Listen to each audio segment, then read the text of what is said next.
There we All go. right, we streaming, we on live.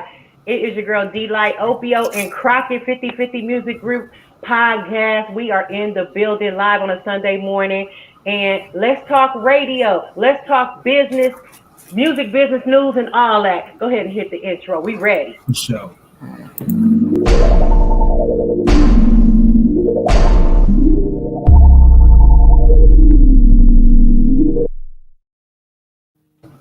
Yes, yes. What up, everybody? You are tuned in to the 5050 Music Podcast, and we can really have a good conversation. We thank everybody for tapping in with us this morning. All right, we're gonna talk everything radio. That's why we got Crockett on. What's up, Crockett? How you feeling? What's happening? What's happening? I'm feeling good. Blessed. You Blessed. feeling good? Yeah, I can't Blessed by complain. the best. I can't complain.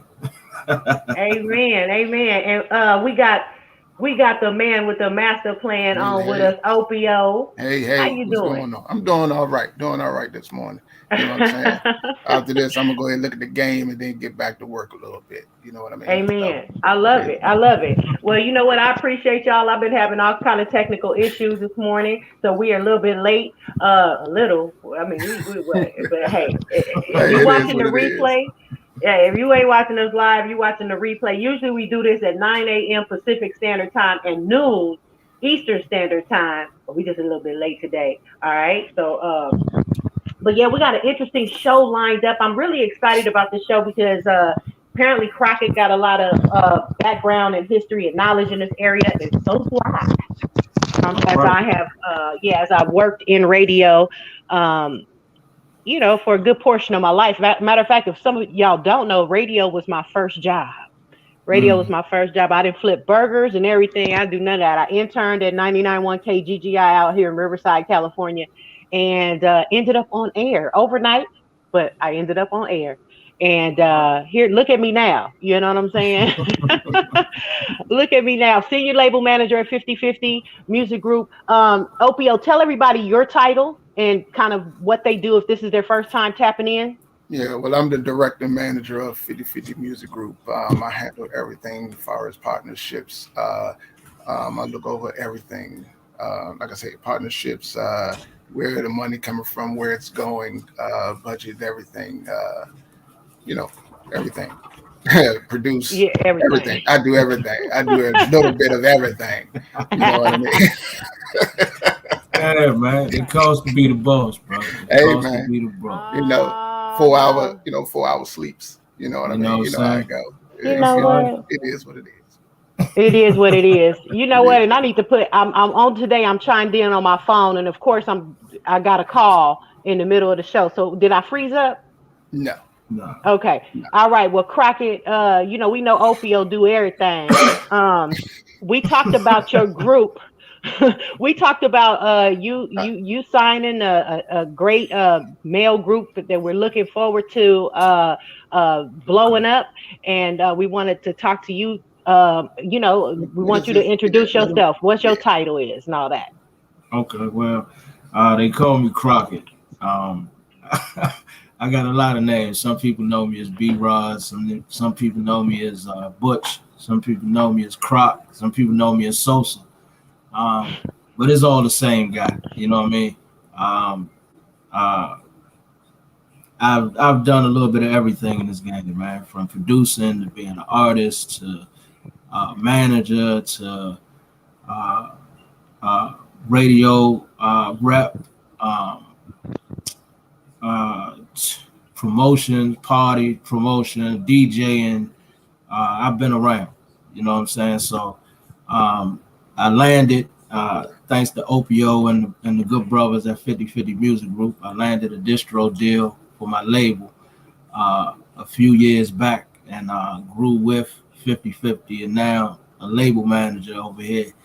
Um, you know what I'm saying? Doing what I do over here. And, I just appreciate that. Oh, you know what I'm saying? Put me in position to really be able to, It's use all good. my knowledge and my talents, you know what I'm saying? To help some people for real, for real. You know what I mean? Yeah. Um, Yeah. Yeah, yeah. absolutely, absolutely. That's awesome. So let's get to it. Let's get to it. This part of the show, though, I talk about music biz news. So I'm going to go ahead and jump off the music biz news so we can get directly to the topic today, which is radio airplay. And we're going to discuss the importance of radio airplay in this digital age. But before we get into that, let's talk about the news. RIP to Young Dolph, man. This is such a tragic story. But over the weekend, some things were unfolding about his case. And, you know, if you like me, you are kind of tapped in and seeing what's going on because we got a lot of snooper duper hood detectives. You know what I'm saying? And they locking down brothers that they point out brothers that had on the same outfit, was on Instagram Yeah, with the yeah, same choppers and with the same outfits, posed in front of the same car. So brothers, if y'all gonna go do crimes such as kill a Profile I artist. profile high artist. profile artist, yeah, make sure you wear a brand new outfit. Not that I'm condoning anything like that, but don't be posed in front of the same cars and everything. So yeah, everybody knows that Young Dolph was fatally shot on Wednesday at Makita's homemade butter cookies, y'all. Brother can't even go get some Crazy, cookies crazy, That was, without getting shot. Yeah, that crazy. was what the y'all got to say dumbest. about That was that? the dumbest thing. That was just dumb.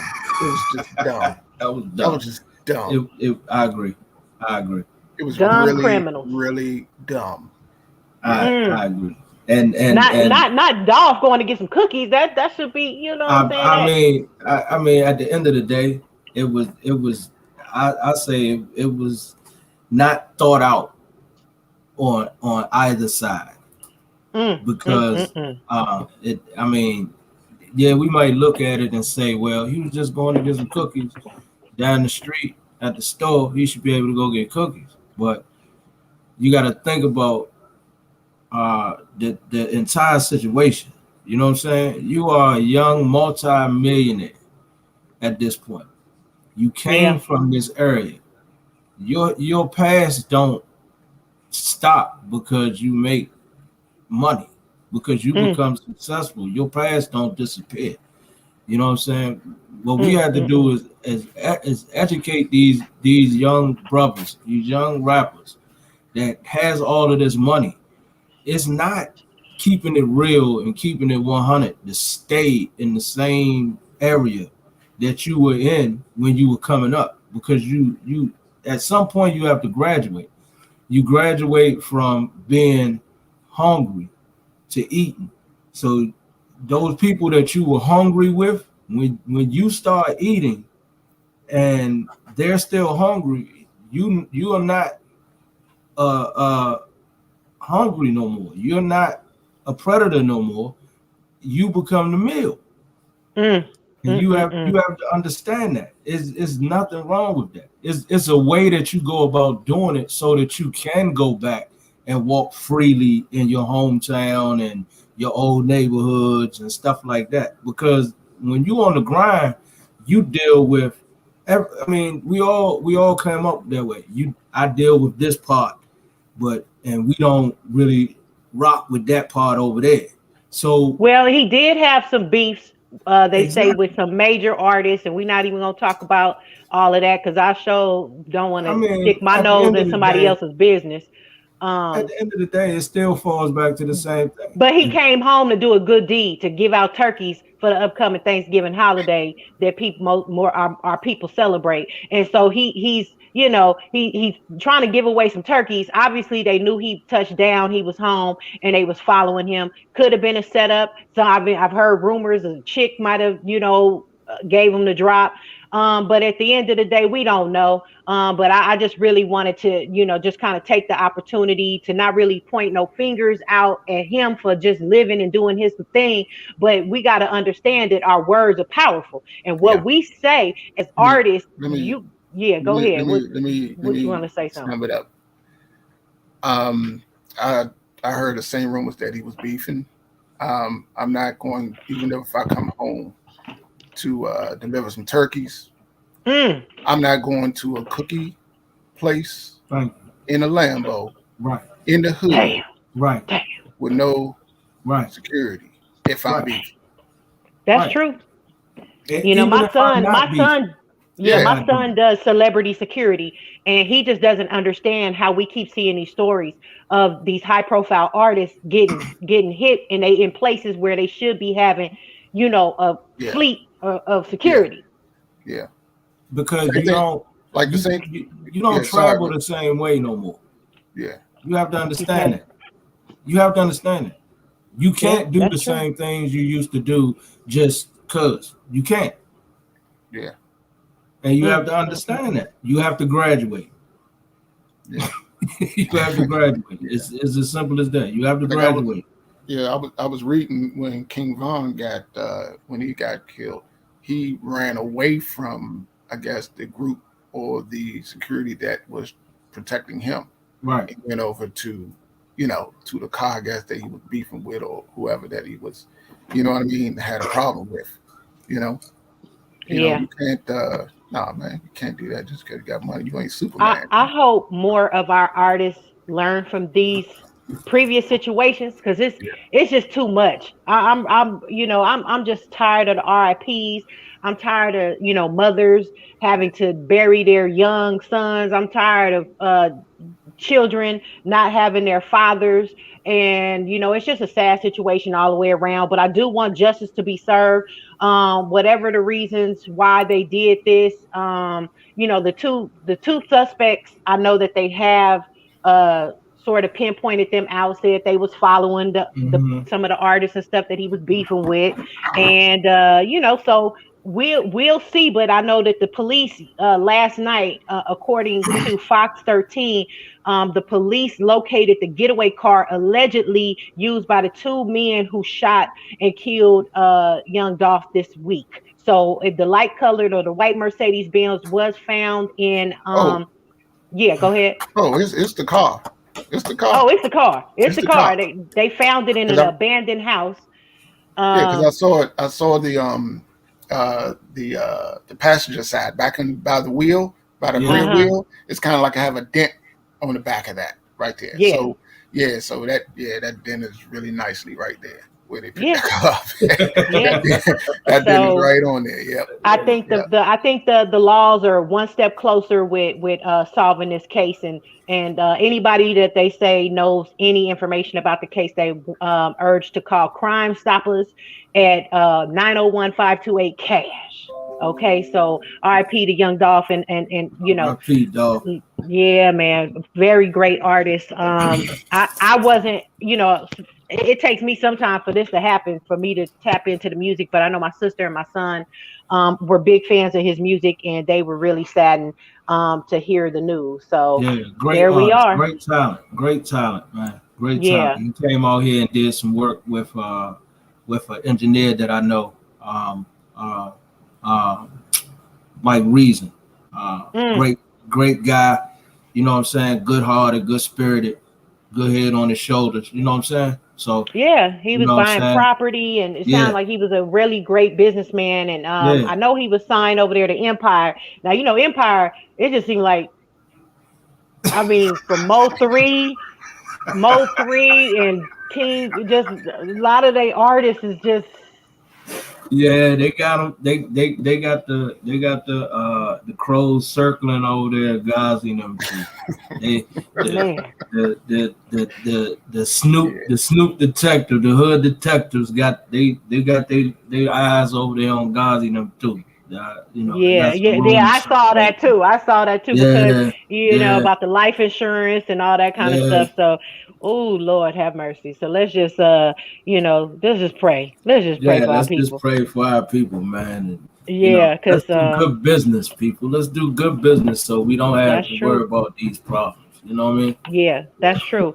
And I'm sorry, I'm scrambling right here because I'm on my Mac, and y'all know my internet was down, and then I'm nervous that my Mac is gonna shut down in the middle of the show.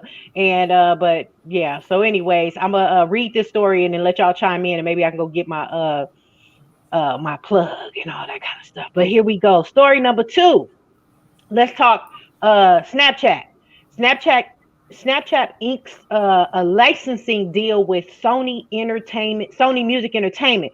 Snapchat Sounds features allows for users to add music to their snaps. You know, everybody knows that this was launched back in October 2020, and Mm-hmm. this past week, the news hit that Snapchat struck a deal with Sony Music Entertainment to include the major record company's artist music in the app library of licensed music. Mm-hmm. This deal means that Snapchat now has partnerships in place with all three major record labels. So that includes Sony Music Entertainment, Universal Music Group, and Warner Music Group. Snapchat's music partners include Merlin members, major publishers, Sony Music Publishing, Universal Music Publishing, Warner Chappell, Cobalt, BMG, NMPA, Mm-hmm. and NMPA. And then it says Snapchat reports that videos created with music from sounds on the platform have collectively resulted in nearly 1.2 billion videos created and nearly 77 billion views. Snapchat also says that over 200 million users are engaging with the augmented reality features on its platform every day, and that it will now be expanding the music experience on the app by adding sound in its AR lenses available in the app's lenses carousel. So Opio, I wanted you to unpack this and tell our audience what this means for revenue opportunity for artists. Um, this means that as far as like with TikTok and Instagram, I guess people can start using their songs and music in their videos. You know, they had to step it up. They just had to step it up because they was getting ready to be forgotten. To tell you the truth, you know what I mean. You know, we're gonna be getting. You know, we're gonna be getting an email soon saying, now you can to start going to time. You know it's coming. Let's give it up for Snapchat. you know the email Welcome coming to the from party, down, brother. Welcome to the party. You know what I'm saying? So they're gonna be, they're gonna put that right up in there, the analytics as far as for Snapchat soon. Be ready for that email. So but yeah, it's time for them to step up and do what they need to do. You know what I mean? I would like to see I know they're not going to show, but I like to see the agreement as far as what they what the agreement was between all three. You know what I'm saying? I'm a contract guy, so I like to, sometimes that stuff get me excited as far as seeing what's in contracts and things of that nature. So, but yeah, like I say, it's coming soon. Email is coming soon. So I know it. Right. I know it. Right. You know what I'm saying? Now you can see Snapchat. We've seen the Snapchat and analytics and all this publishing. Yeah, it's coming. Now and with CM is CME Music Group, right? Or Crockett CEG. Music Entertainment, CEG. Yeah. So Crockett, what does that mean to you, and what is that telling you with your artist, your group that you just signed? Like where y'all need to be focused, and being able to take advantage of these opportunities. From an artist standpoint, now it's another platform. It's another platform that we need to focus on marketing to. As far as because I think too, like ads. Snapchat got kind of like TikTok, like right. Smash Snapchat. It kind of fell to the backdrop when TikTok hit, because TikTok had that feature. TikTok hit and you were able to use your favorite artist songs, a snippet of those songs to make little dances to and drop little videos and stuff like that. So I think with Snapchat now being involved with all three majors, I think it opens them up to the same type of exposure as a TikTok. As a TikTok, yeah, because artists can monetize. Like I'm even seeing like artists, and shout out to Ricochet, PJ Rico out of Dallas, Texas. He got a song called "Touch Your Toes," and like literally he blowing up on TikTok. It's a lot of artists that are their songs are blowing up on these social media platforms, and they can monetize on them. Correct? And right. And not only is it like a TikTok platform, but it is also a chat room.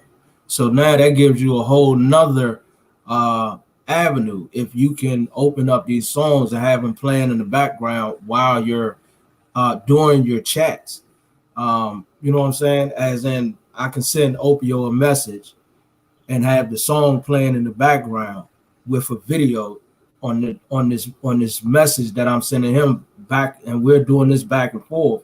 That's I believe that's going to give way more attention to the artist than even a TikTok, because a TikTok is what, a 30-second video that they watch the same video over and over again.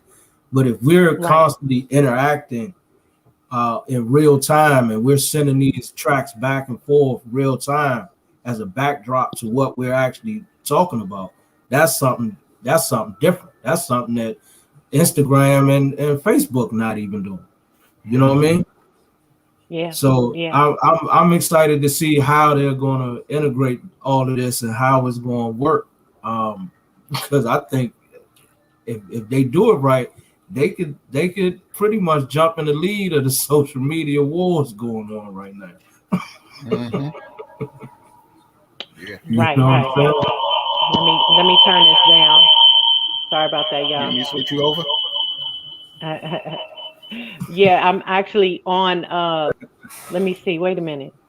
Okay. I'm live. Basically, I'm trying to, be able to shout out to, now I'm back in our StreamYard account. Okay. And wait a minute. Okay. I want this one in StreamYard, and I don't.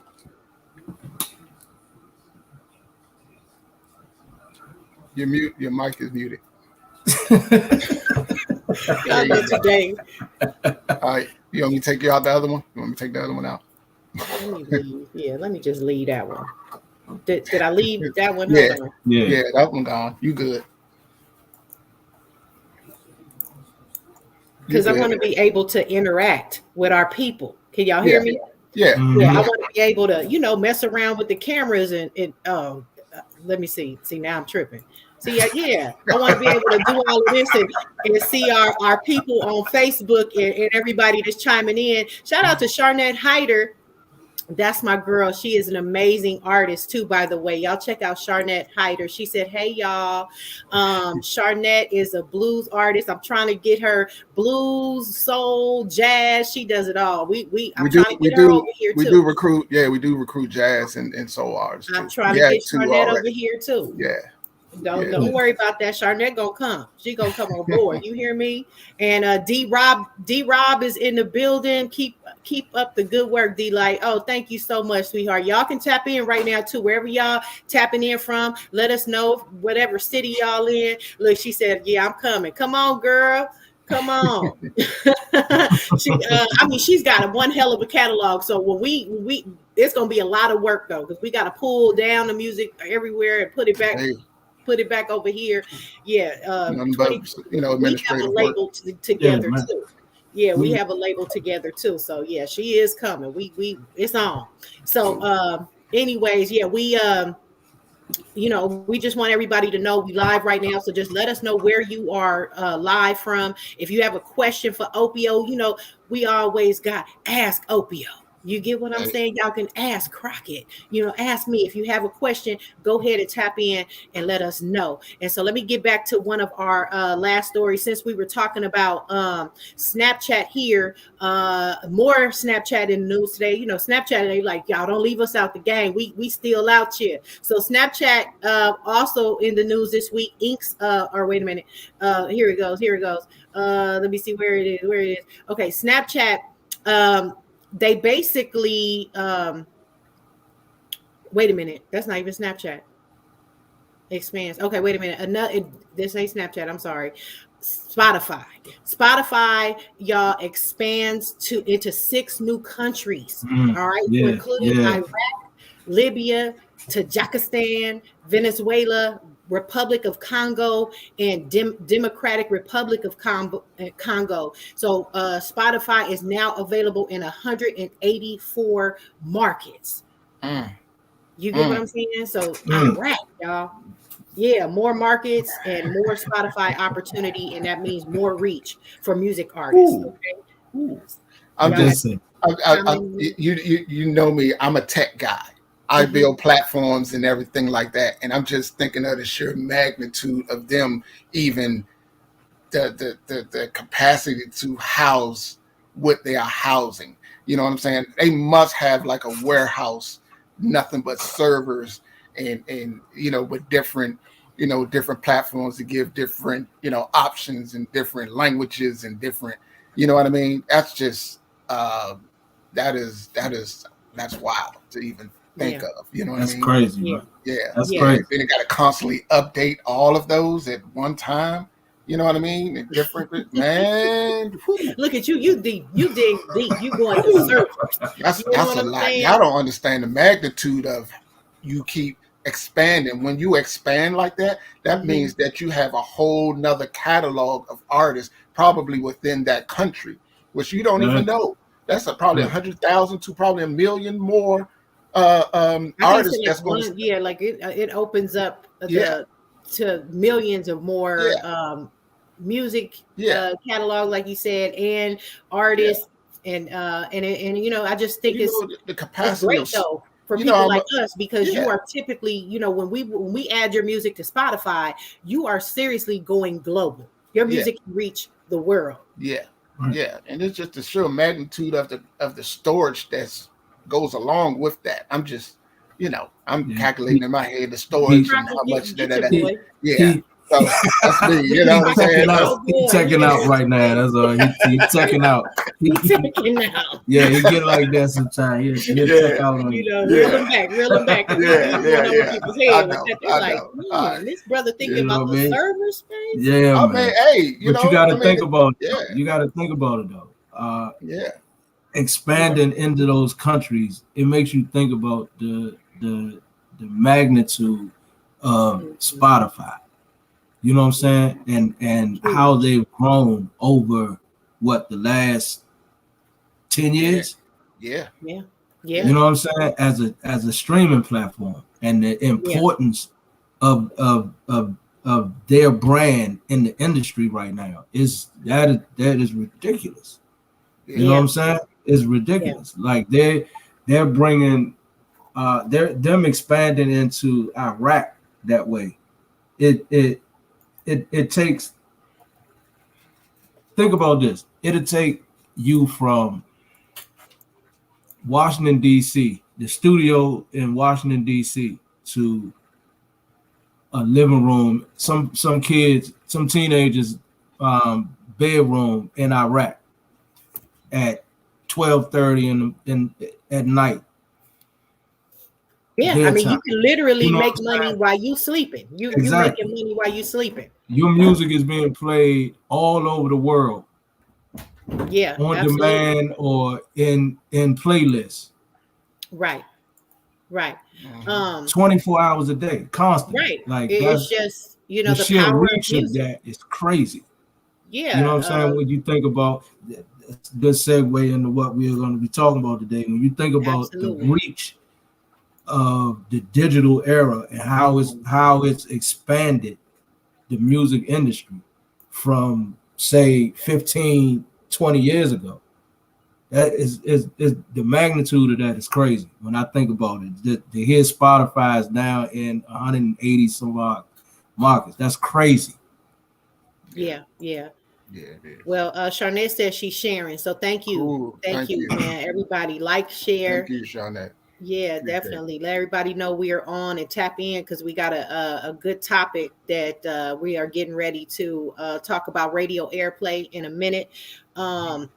Let me get through this news real quick. I think it was the two stories that I was going to talk about that I was like, went from Snapchat to Spotify. So the next one, remember Opio, last week we were talking about music's match, the music lyrics. We were talking about song lyrics and importance of that, being able to implement your music on all of these social media platforms. And we were talking music's match, which you have to kind of upload your lyrics separately to them to make sure that they get on Instagram and Spotify and all that stuff. Well, the news this week hit that Spotify launched real-time lyrics for all of the free and premium users globally. So Spotify is rolling out interactive lyrics for all of its free and premium users worldwide. It says that the streaming service has partnered with lyrics provider Music's Match on the shareable feature, and says that it's bringing song lyrics to life through an in-app access across the majority of their extent library of tracks. Spotify says that lyrics are one of the listeners' most requested features globally. All right. With access to a world of lyrics, you'll be able to cultivate an even deeper connection to the music and the artist you love, diving into the deeper meaning behind each song. So it goes on to say, according to Spotify, music has the power to bring people together. And with lyrics, social sharing functionality, you can express yourself on social media and encourage your friends to sing along with you. Plus the access to a world of lyrics, you'll be able to cultivate an even deeper connection. Seriously. So that was said by the people over at Music Business Worldwide. They actually reported this. That's where I get a lot of my music news. So I definitely encourage all musicians, artists, anybody in the music business to definitely check that website out so you can stay on top of everything, or just check us out every Sunday, because we're going to make sure that you keep, you got the news. And stay in kind of the loop of what's going on in the music and the entertainment business. So what do you guys got to say about that? I'm going to turn it over to you about the lyrics and how important lyrics are with the engagement to your fans. Well, I try to stress that, having your lyrics to your songs is very, very, very important, because you can't, they won't list you in certain platforms. You won't get to certain platforms if you don't have the lyrics. You know what I mean? That is very, Spotify and Instagram ain't the only ones that just use lyrics. There's other platforms that's across the pond that uses lyrics, for their apps or for their music,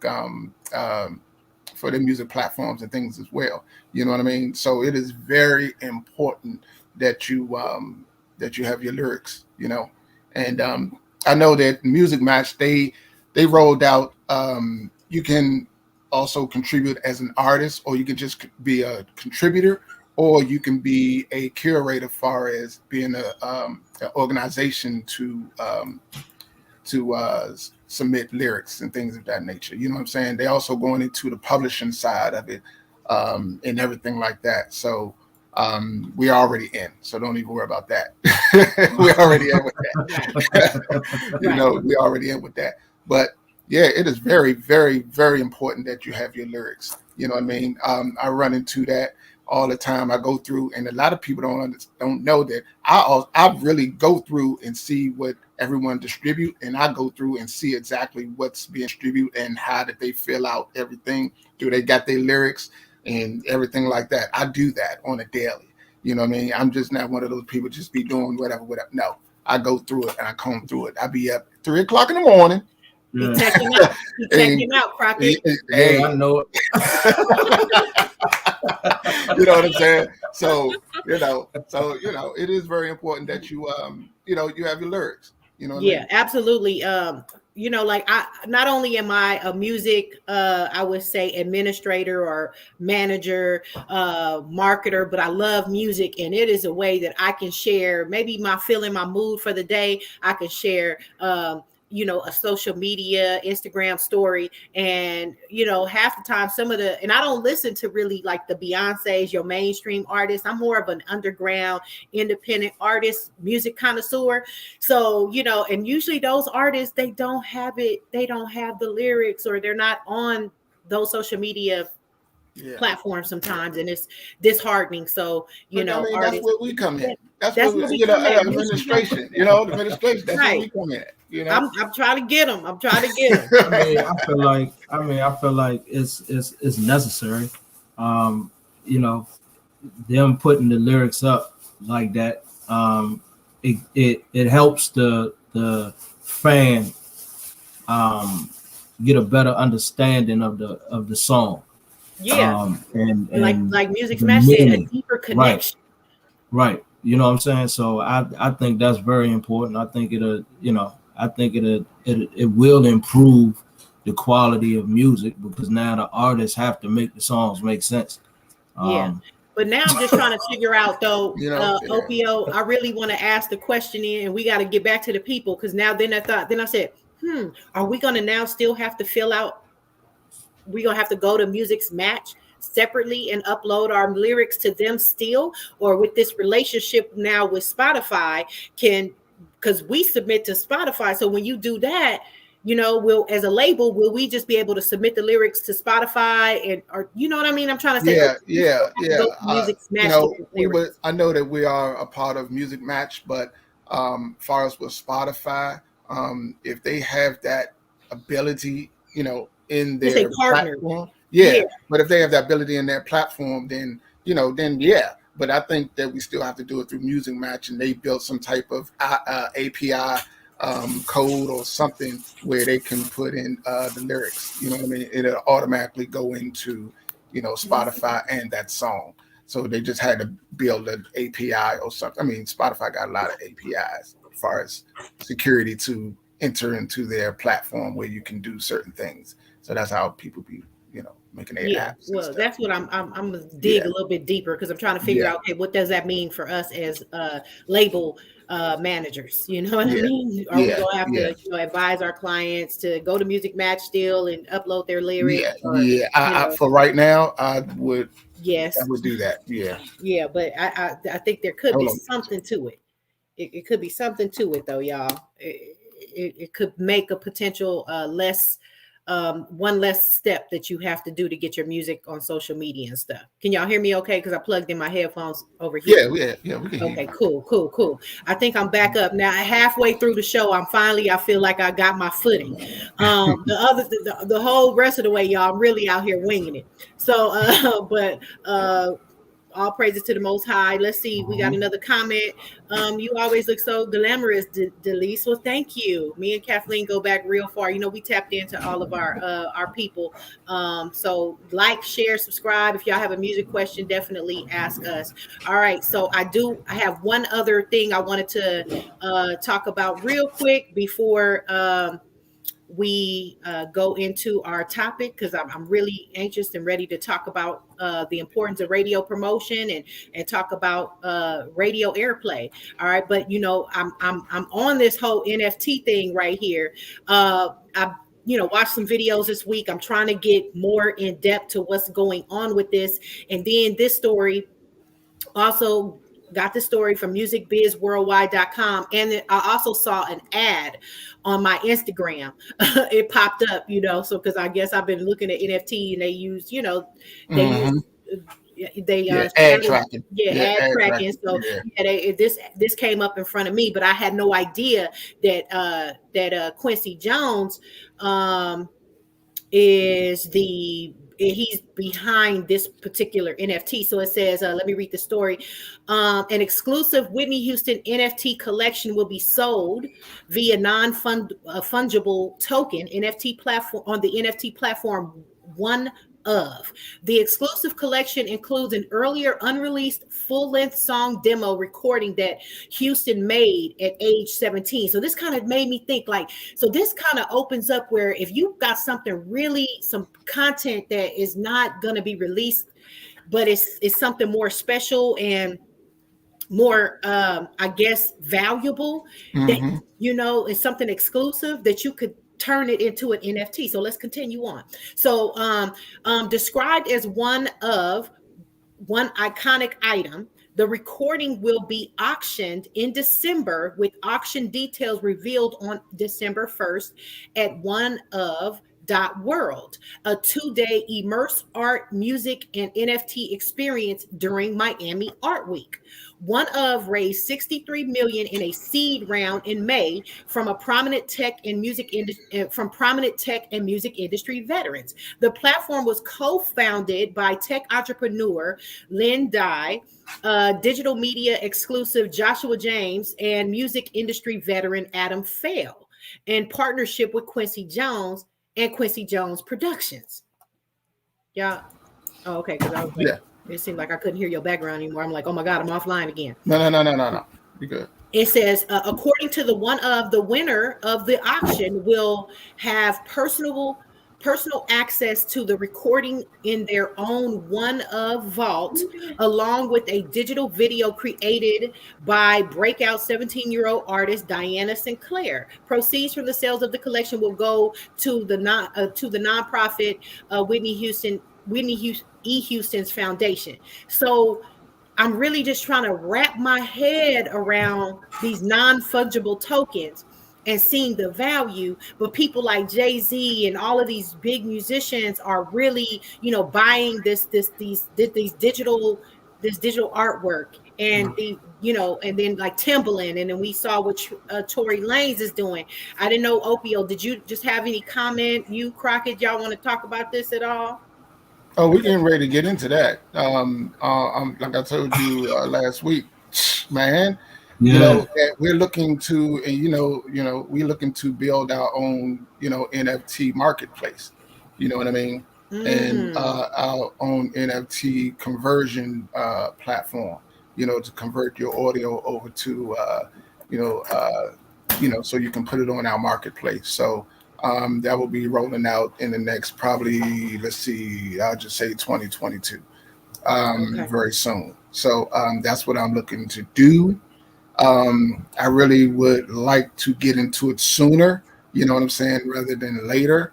But I'm looking at the ultimate goal is to have our own, So Right. yeah.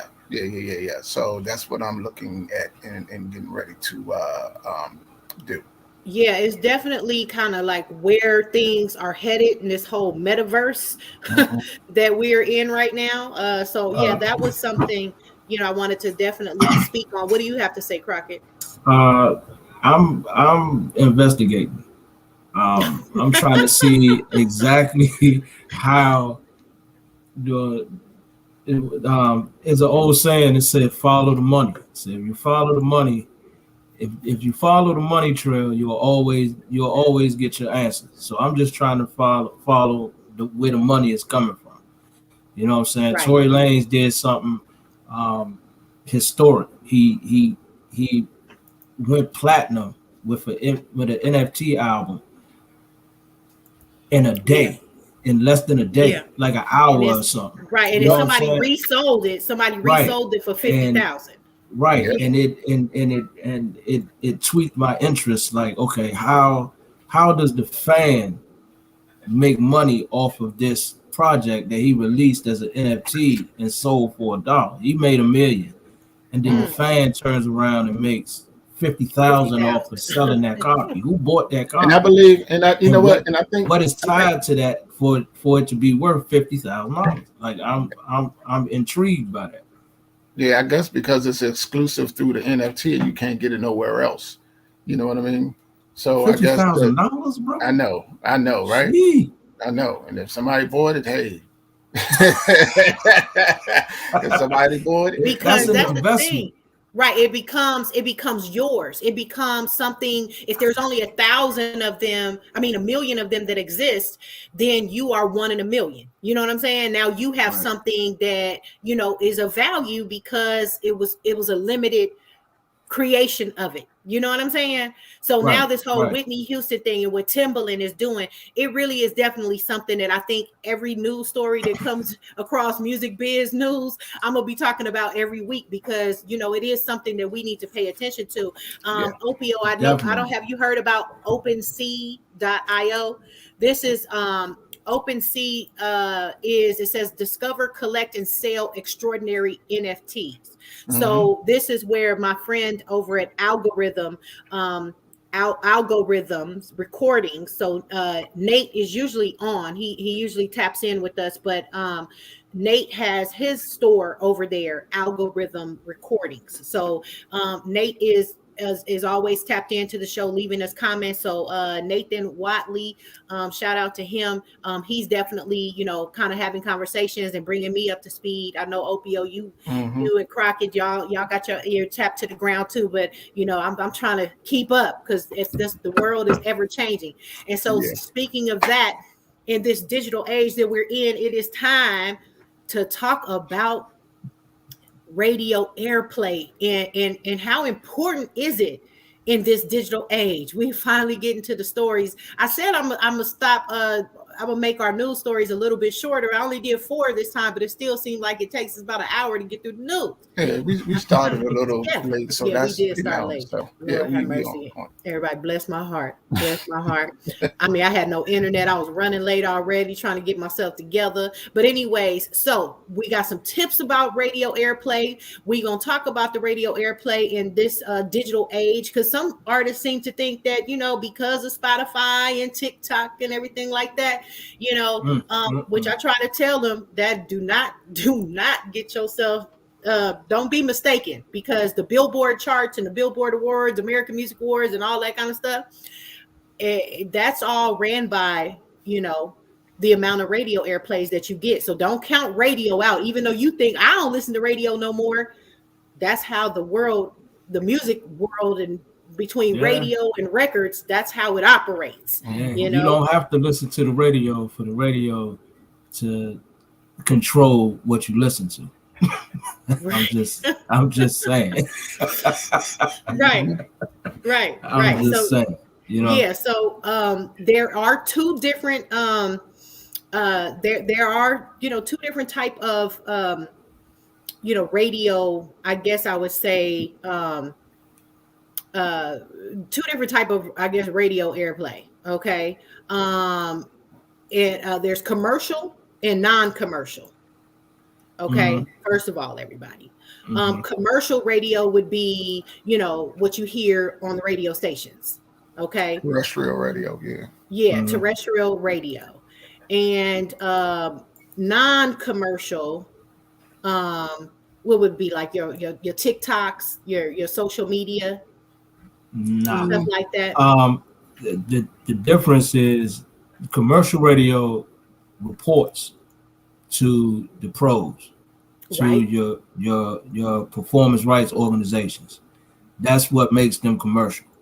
Non-commercial radio is your specialty shows, any podcasts,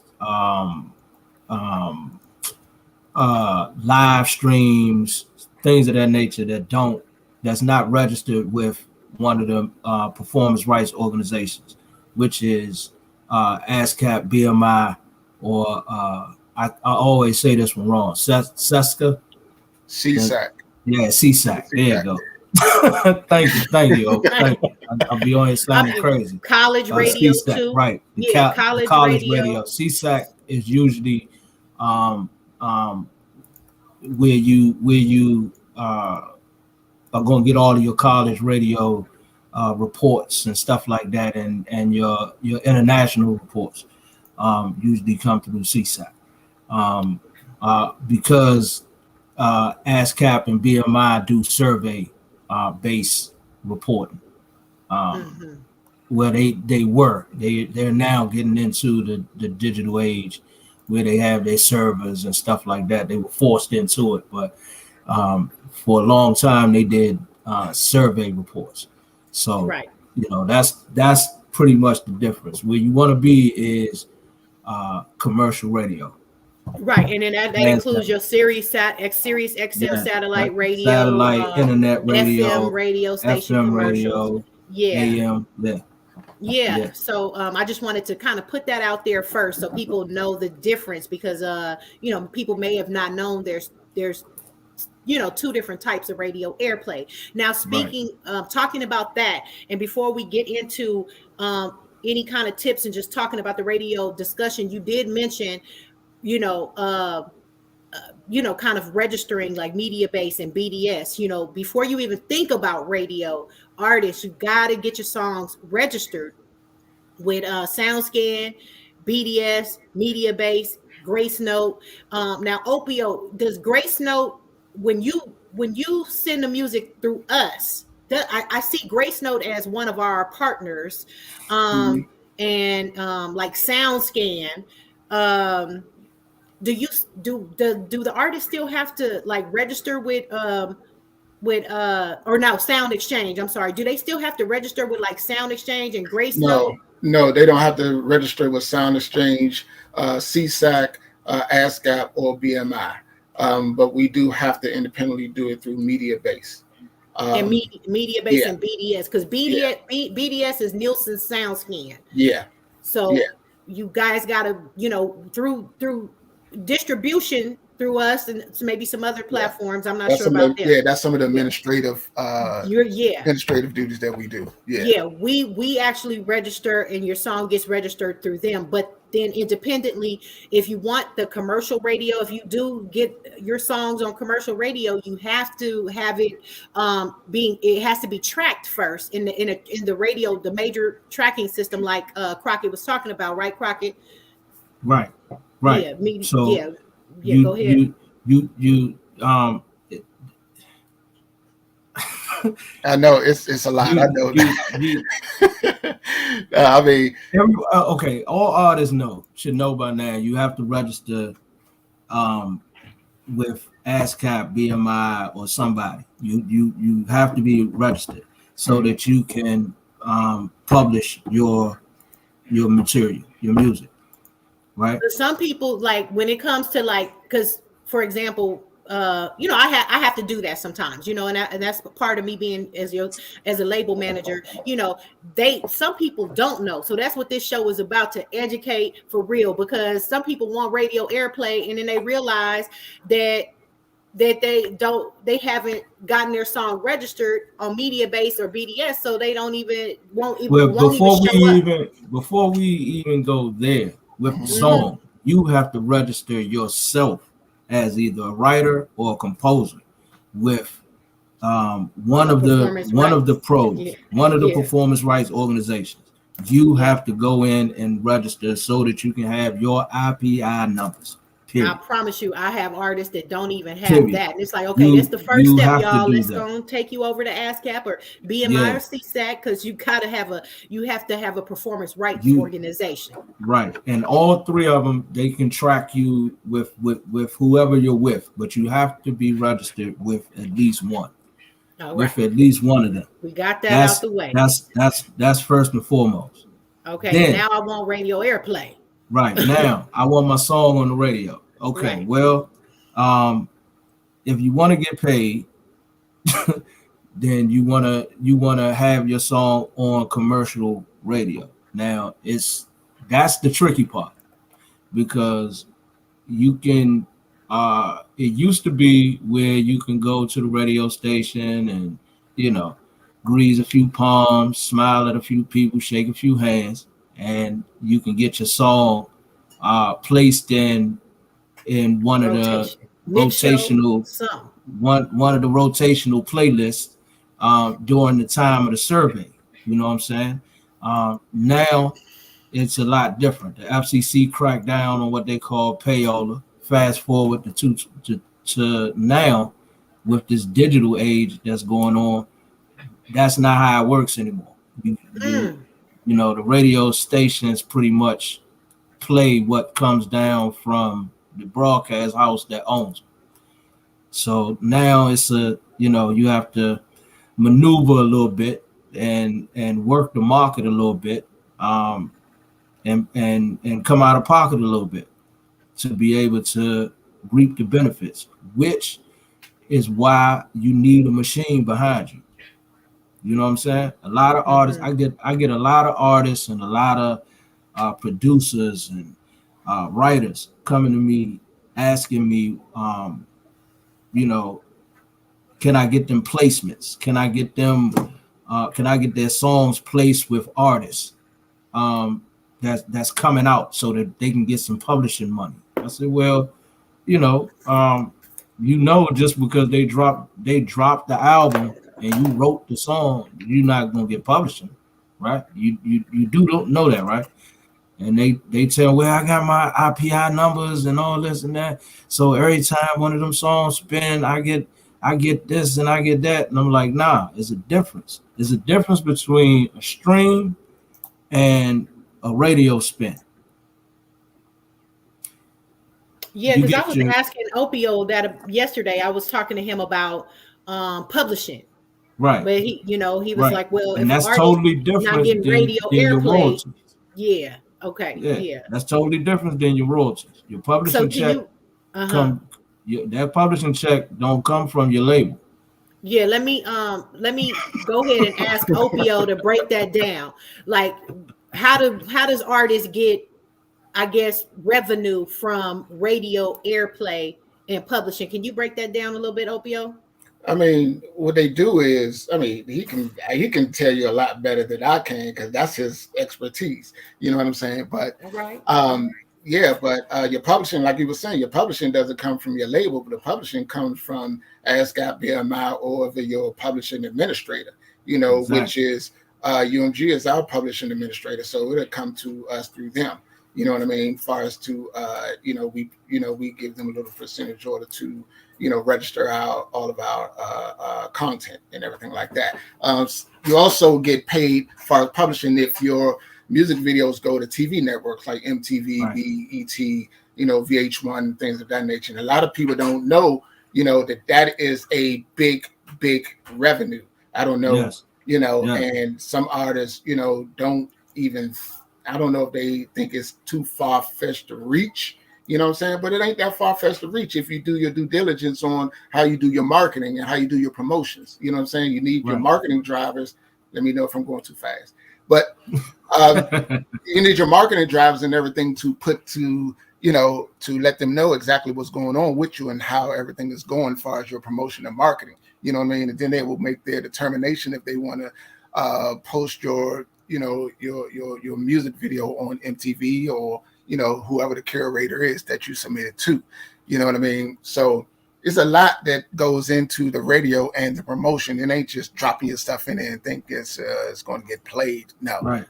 You got to have a whole lot of. I ain't gonna say a whole lot, but you got to have a certain track record on what you're doing with that album, how you're promoting it, how you're marketing it. You know what I'm saying?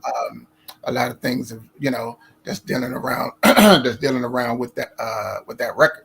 You know what I mean? If it's a hit, if it's good, then it's good. Then they probably would take a chance on it. But if it's not, it's a no go. So then other things they will let you know also, as far as like your videos, they will let you know what you need to change in it.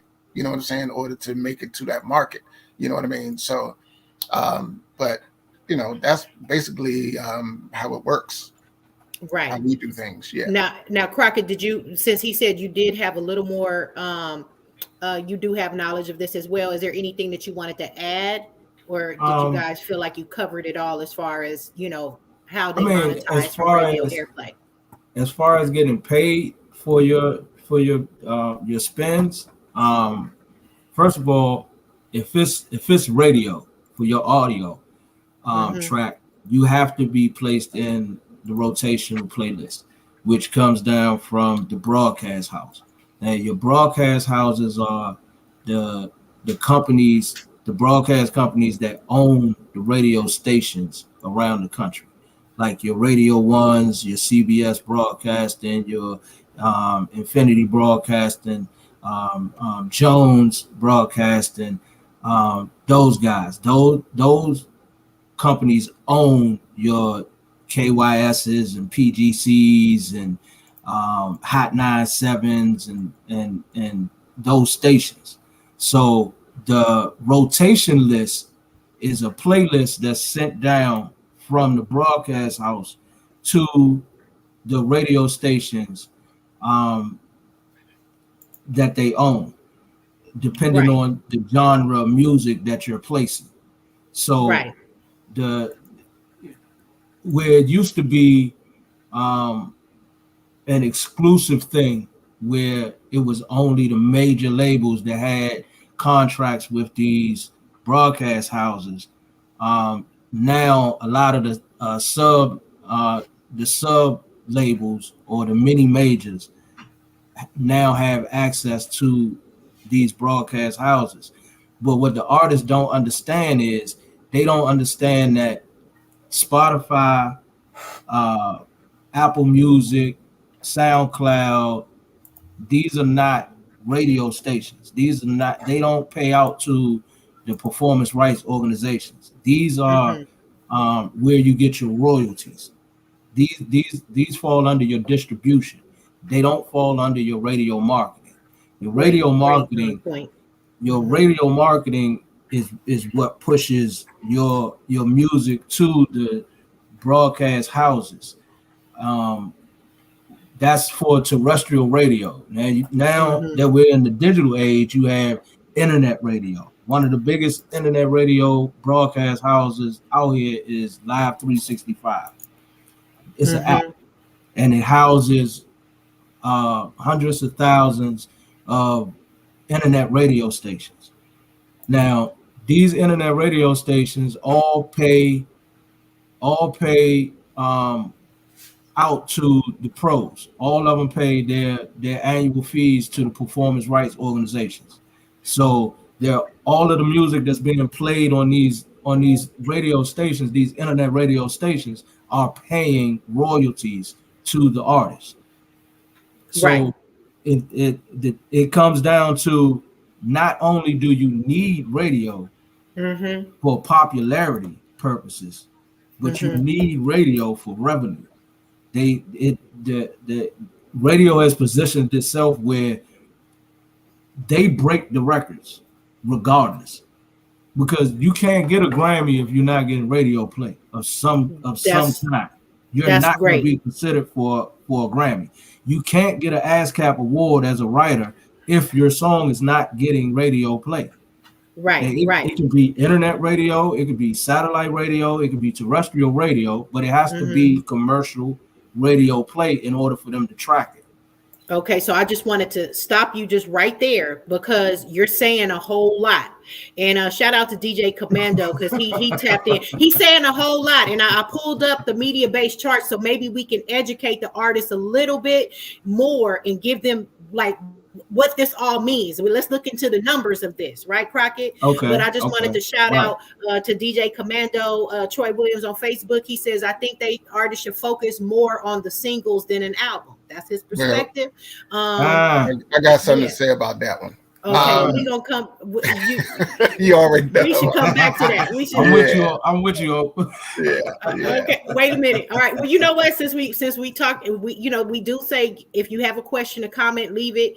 Go ahead, real quick. Then I'm gonna break down the media base behind us. Now, far as what Troy Williams is saying, that if you are a major artist or you're on your way, then but if you are a independent artist of what you're just doing, you're just, I ain't gonna say just starting out, but you've been doing it for a while and you're still trying to get to a certain level, then I would say do an album, because like with us, we don't focus on singles, you know what I mean? Because you cannot get product placement or certain other things with just a single, and you're just an independent artist. You know what I mean? You'll get better leeway with a album, far as doing product placement and things of that nature with a full album. Then you have a full, deck of content that we can really, sell.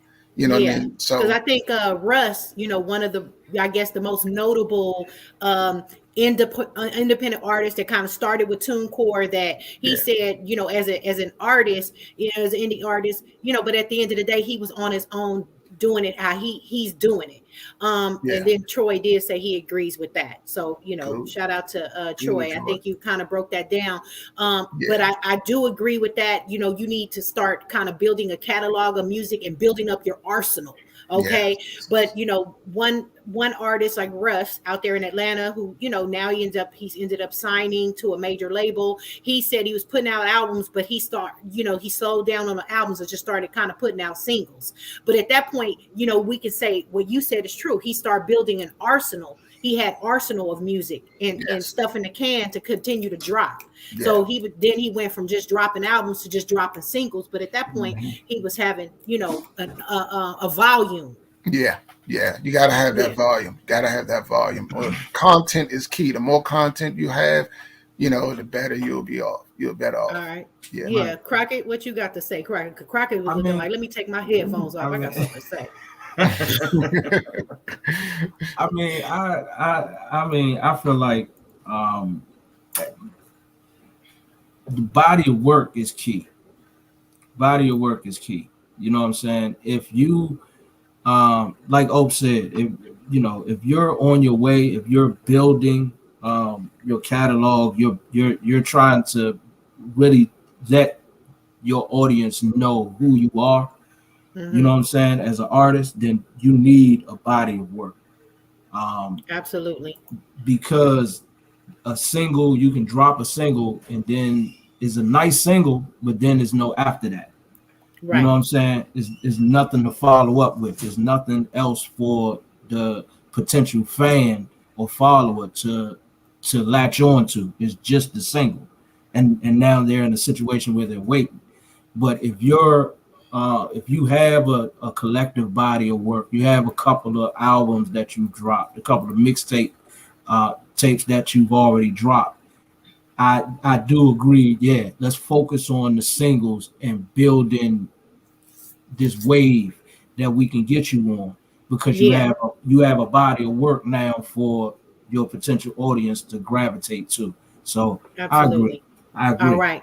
All right. So let's jump into going back to our topic, which is the importance of radio airplay and how important is it in this digital age. This is one things I love to break down to artists, because they don't really see the behind the scenes and what this all means. So I just wanted to what you're looking at is a published chart. So this chart is the published charts for this week. This tells you who's in the top 100.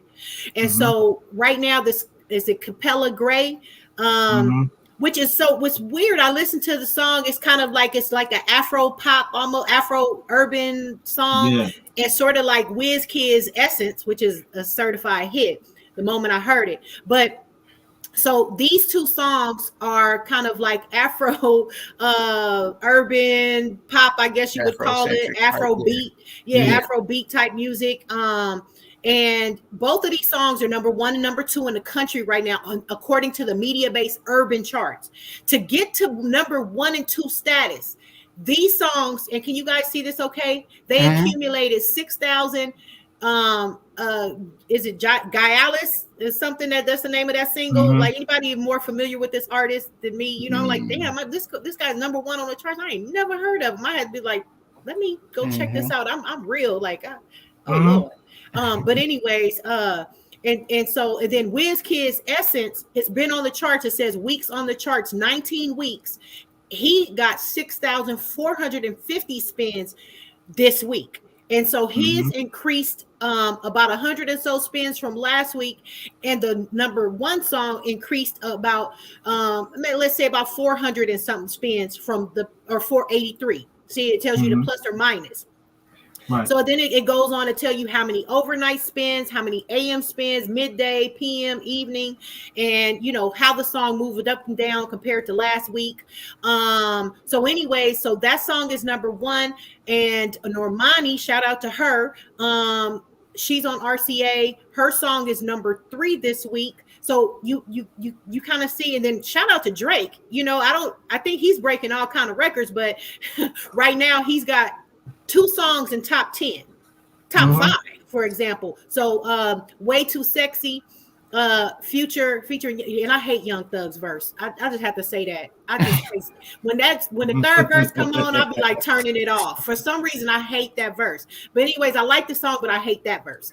But that song is number 4 on the charts, and then his Girls Want Girls song is number 5. So if you guys can see, it is taking these artists a cumulative of over 6,000 or the round 6,000 spins a week, not just overall Right. spins. This is a lot of spins around the country taking place at one time, and so this will tell you some of the artists that are just in top 10. So we got Young Blue, Wale, Chloe, and let's go down to now something like top 40. Let's go down to like top 40 so we can see who's like building. So top 40, you got that the amount of spins that this artist is accumulating for a top 40 status.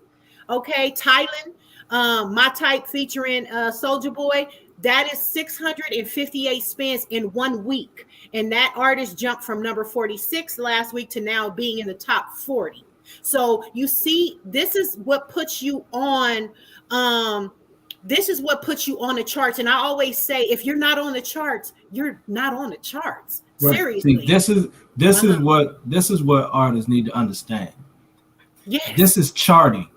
Yes. When this is what the industry calls charting. If Yes. you're not charting, you're nobody. Your song is doing nothing if it's not charting. Okay. Now you can look and see you can see names of artists on here that nobody pretty much that you know in your circle has ever heard of. Yeah. But they're on the top 40. They're in the top 40. They're in the top 100. They're in the top 25. And it's because they understand that, or whatever group or label that they're with, they understand that this is important for the building of the brand of that artist. This is important. This is one of the most important aspects of breaking a record on an artist. You know what I'm saying?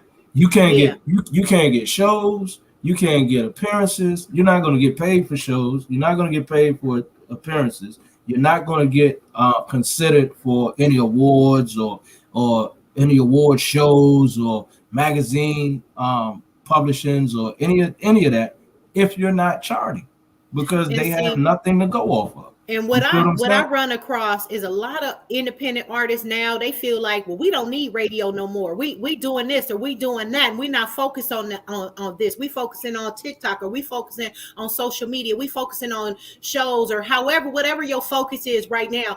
We're telling you that that's all great. You need to be focused on social media. You need to be focusing on social media engagement and your music streams and Spotify playlists, pitching, and all of the other things.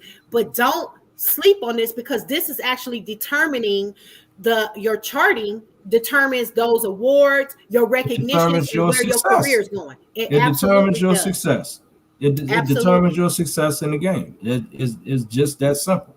You know what I'm saying? Yeah. You can be focusing on all of that TikTok and all that, and what I tell them is you focusing on being local. That's exactly what you're doing. You focus. You're focusing on being local. You don't want to be a major industry artist.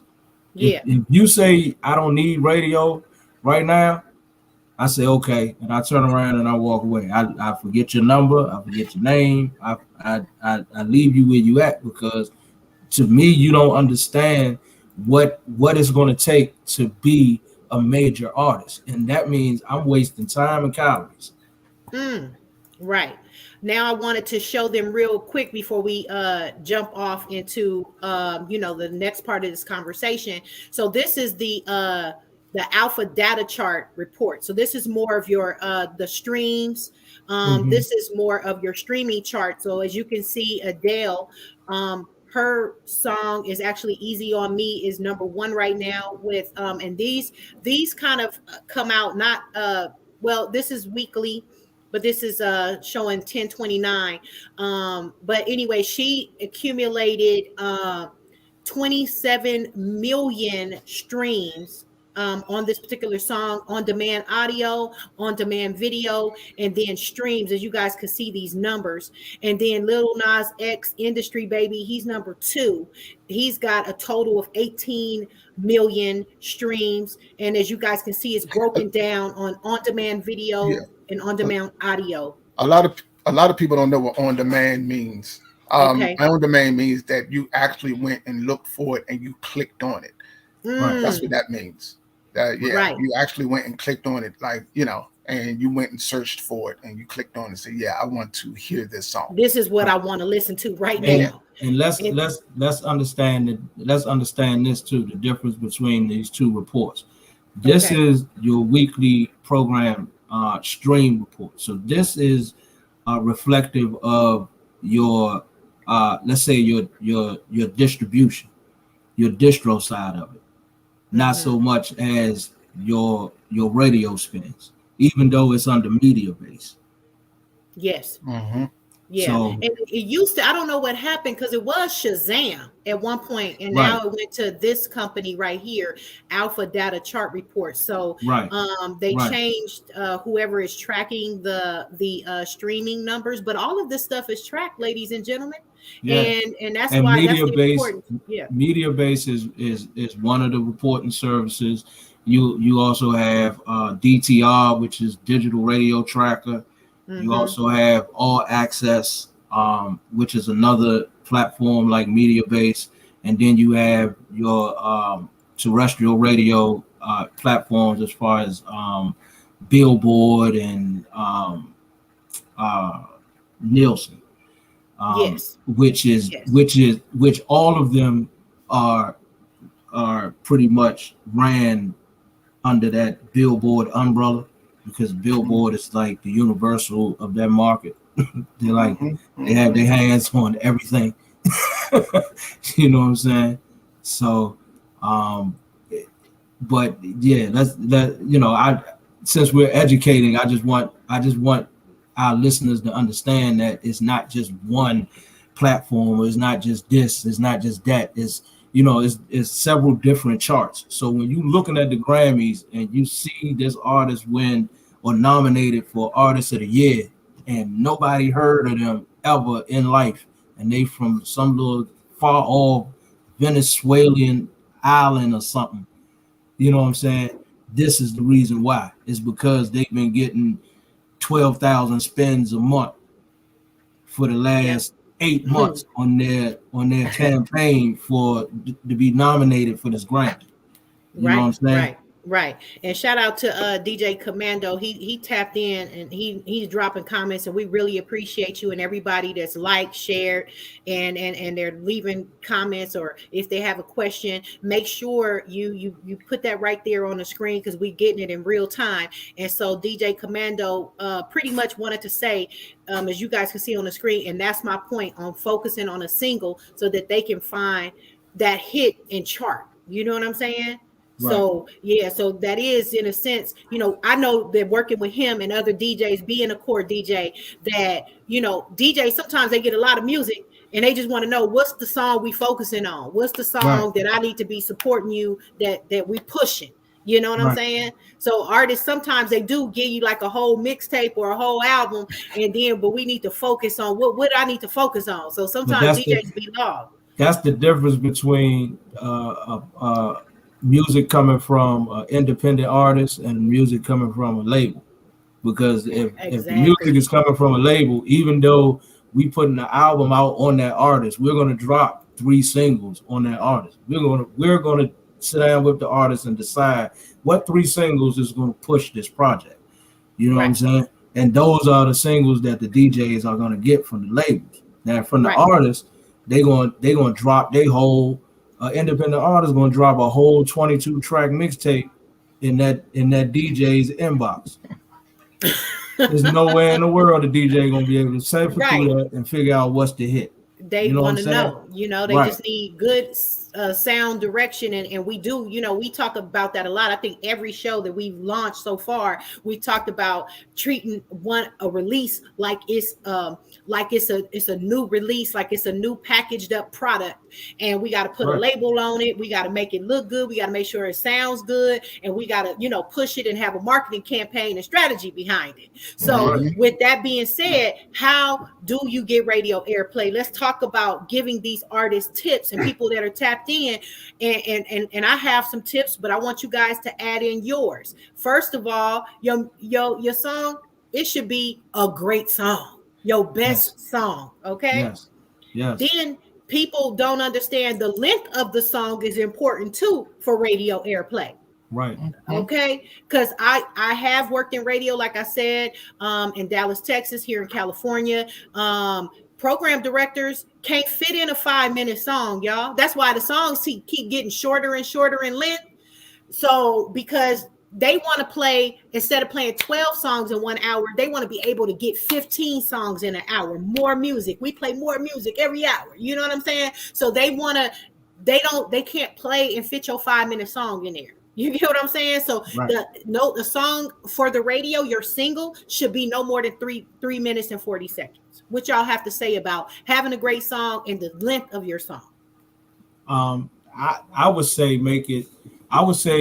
with you, the version that you send to the radio for marketing and for airplay consideration, chop that version down. Even if the song is 3 minutes, 3:20, whatever the standard is, chop that song down to maybe 2:35, 2:40, and send that version down to the radio station. Also, have a video with that.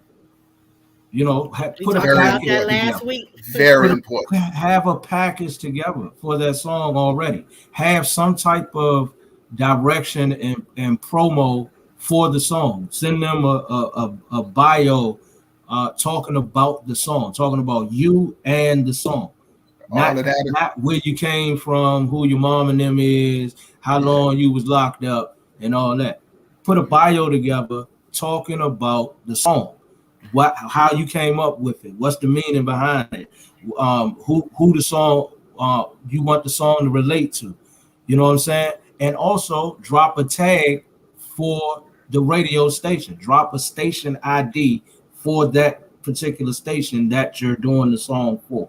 All of these things matter when they get this package as an independent. That's as an independent taking the song to a program director or a DJ to get on a specialty show or a mix show.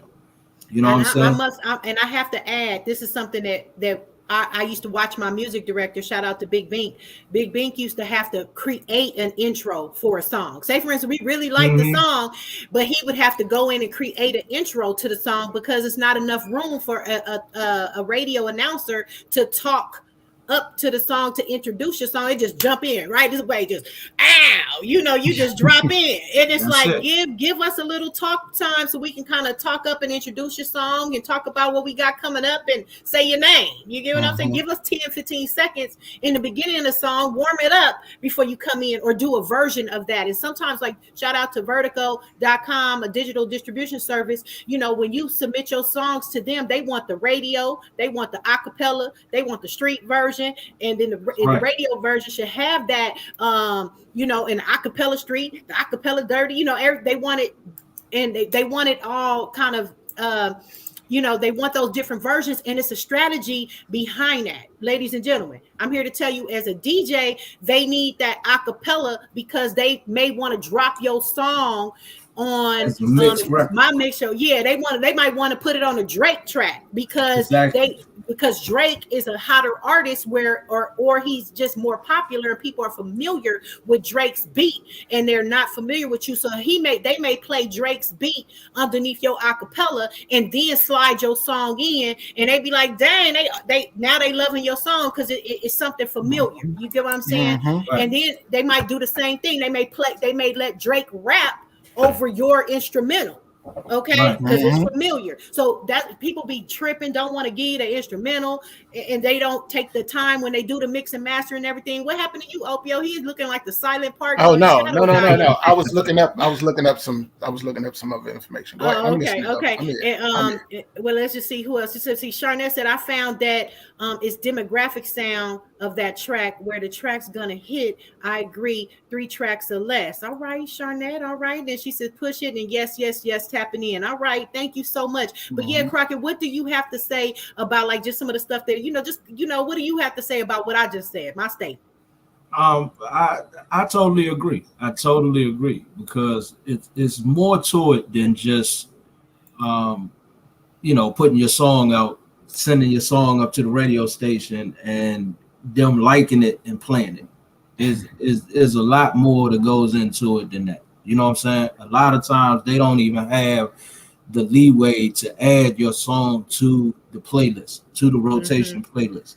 You know what I'm saying? So they have to wait on the opportunity for the song, for a slot to open up where they can slide you in on the playlist. Or you it might may not even fit the mixed show that they have going on. Going back to what the person just said that chimed in, the demographic, it may not even fit the demographic of the type of show, specialty shows or mixed shows that they have going on. So you need to send those several different versions of it when you send it in so that they can have that option to get you in on the rotation. You know what I'm saying? And that's speaking on the popularity side of using radio for popularity. You know what I mean? If you want to use radio for productivity, then you need to start investigating and going to some radio conventions and things of that nature and get with a radio marketing rep. Get with a radio marketing firm and sit down with them and go through their process of getting you in regular rotation. You know what I'm saying? Because that's the key to radio productivity. You know what I'm saying? Right. It's all about who you know, and those radio marketing reps have those relationships because program directors 9 times out of 10 are not going to talk to you. Okay, it's a conflict of interest for them to talk to you. You know what I'm saying? So you really do have to listen to what my brother Crockett is saying here, that you get someone, and we have those people. Crockett has connections, Opio, me. We have those people, or we have those relationships with those marketing, with those music directors or program directors. Maybe we can't go for major radio rotation at first. You get what I'm saying? Maybe we got to start off in a mix show because 9 times out of 10, your butt gonna have to start off in a mix show and maybe with some overnights.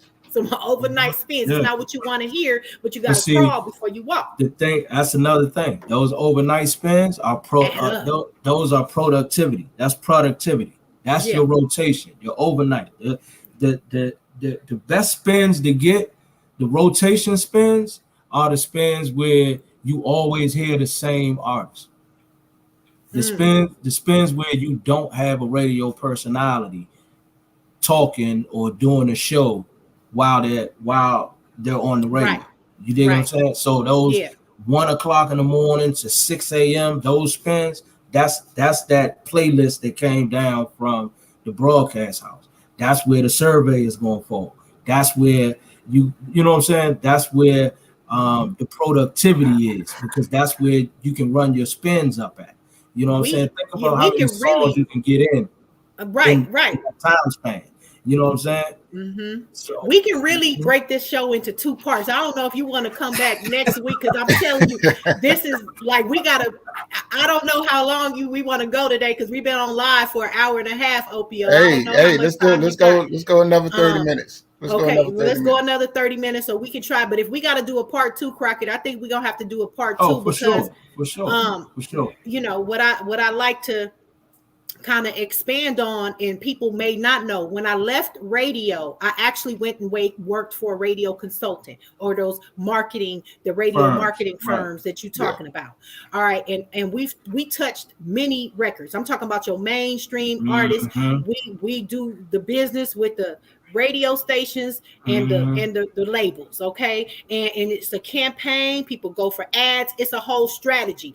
Your record will start off, if you can get 1 to 3 spins a day, that's great. That's we cool. we call that's the first program, let's get it. Okay, so you usually start off to 1 to 3 spins a day for a whole month.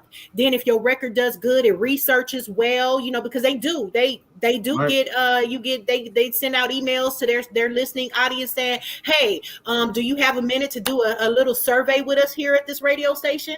And they might let you listen to a radio, and if you vote, I don't like that song, 9 times out of 10, if they don't get good feedback on that song, it's gonna die off, and they ain't gonna be able to continue on this campaign. Now, right. If the song does well, they might bump your butt up to 4 to 6 spins, okay, right. For the next month, okay. Right. So and that's per station. So you think about per station. You think about doing a campaign and this marketing firm running a campaign to 50 stations, and each one of those stations pick you up and run you maybe one or 2 times a day to start off. That's a lot of spends per day. You know what I'm saying? Yeah. That's a lot of spends per day. That's a lot of spends per week. Exactly. You know and that's how you build what we showed you on that chart. That's how you get up to top 40. That's how you know you want to move on up. Get it, break the top 100 first. Then when you get that top 100 record, that's something to even hold your head to. Hey, my record got the top 100 on the charts. Yeah. And then your goal as an artist is to always move up that chart. Go try to get the top 40. Then try to get the top 20. Then we cooking. Let's get to top 10, and everybody is like going for the Super Bowl. Everybody going for the number 1 spot. And what I try to stress the artists is, don't fall into the category of artists that wants to use radio for popularity, because you'll be disappointed every time. The majors are spending major budgets to sew up those popularity spots that I like to call them. Those major during the day when everybody listening to them spots and da-da-da-da. That's why you're going to hear the Jay-Z's, the Beyoncé's, the Cardi B's, the Migos, and all of them during the daytime over and over and over and over again. Because I like to call them popularity slots. Don't get caught up in that headspace that, radio ain't doing nothing for me because they playing all these artists all day. Ain't nobody hearing me. You got to crawl before you walk. Think about this. Think about this. I need a cup of coffee. Artists, go ahead and talk real quick. Let me give me a cup of coffee while you talking to the audience. Let everybody go. My coffee right here. Those artists and those slots that they're spinning in are basically paying for the radio station to run. They're paying the bills. So for you to be able to be in a rotation list for that station, whenever you play, even if nobody's listening to you, you're still calculating your spends. This is productivity. Yeah. You're building your spends while they're getting the popularity slots. You're building your spends. Now your album is building, so don't get it's not just gonna magically happen for y'all either.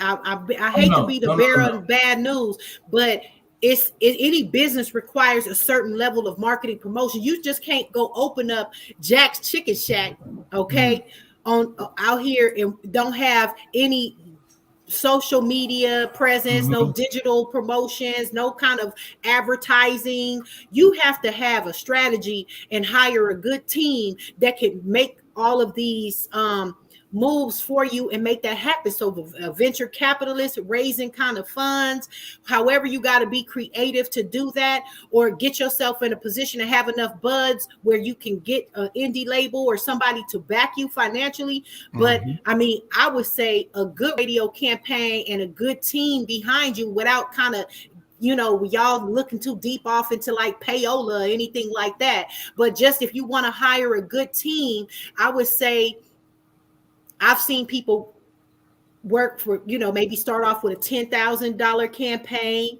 $20,000 campaign. I've worked with even budgets of 50,000 or so on and so forth. But for a good video promotion campaign with a radio campaign, marketing budget, promotions budget wise, I mean, if you could do it, I would encourage artists to at least get $100,000. If you can come up with at least a good $100,000, and that might be far fetched, we can work with whatever budget you have, and not just saying we, but teams at least come to the table with 10,000.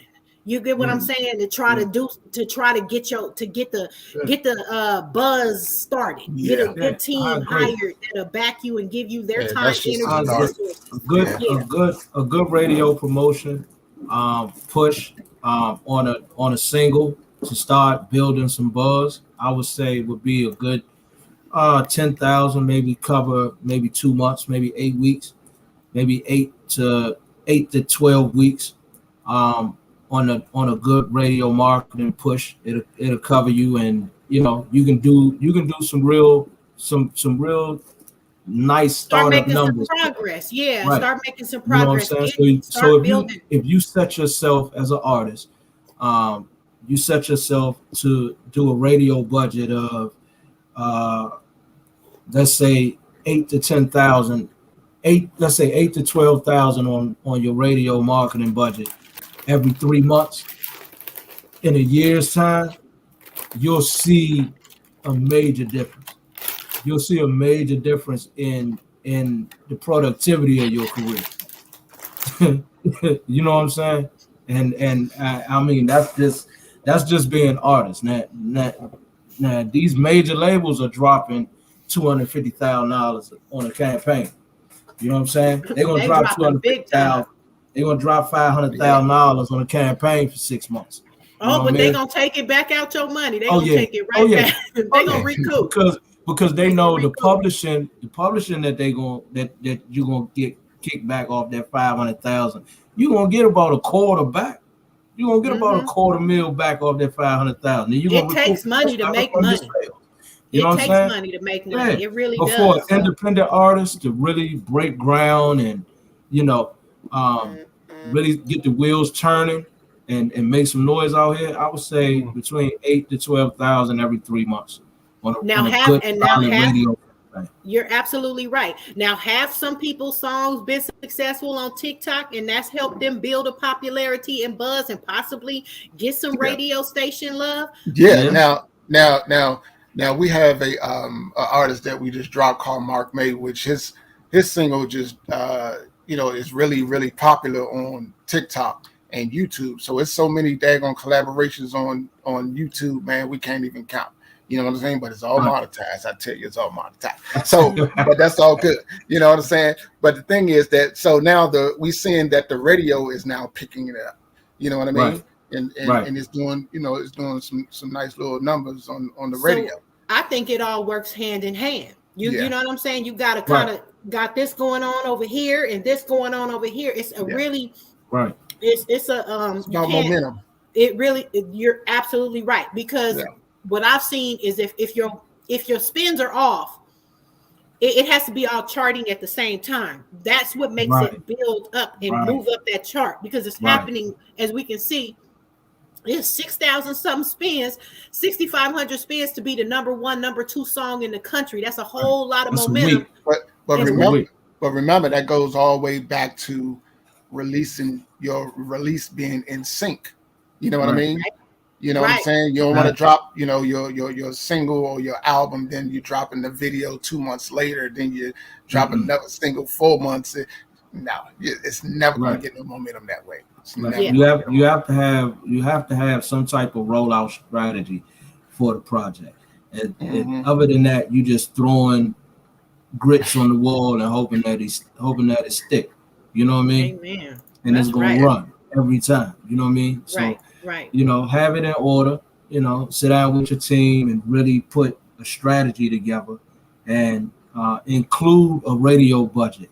You have to include a radio marketing budget in what you're doing. This is key to the success of your project.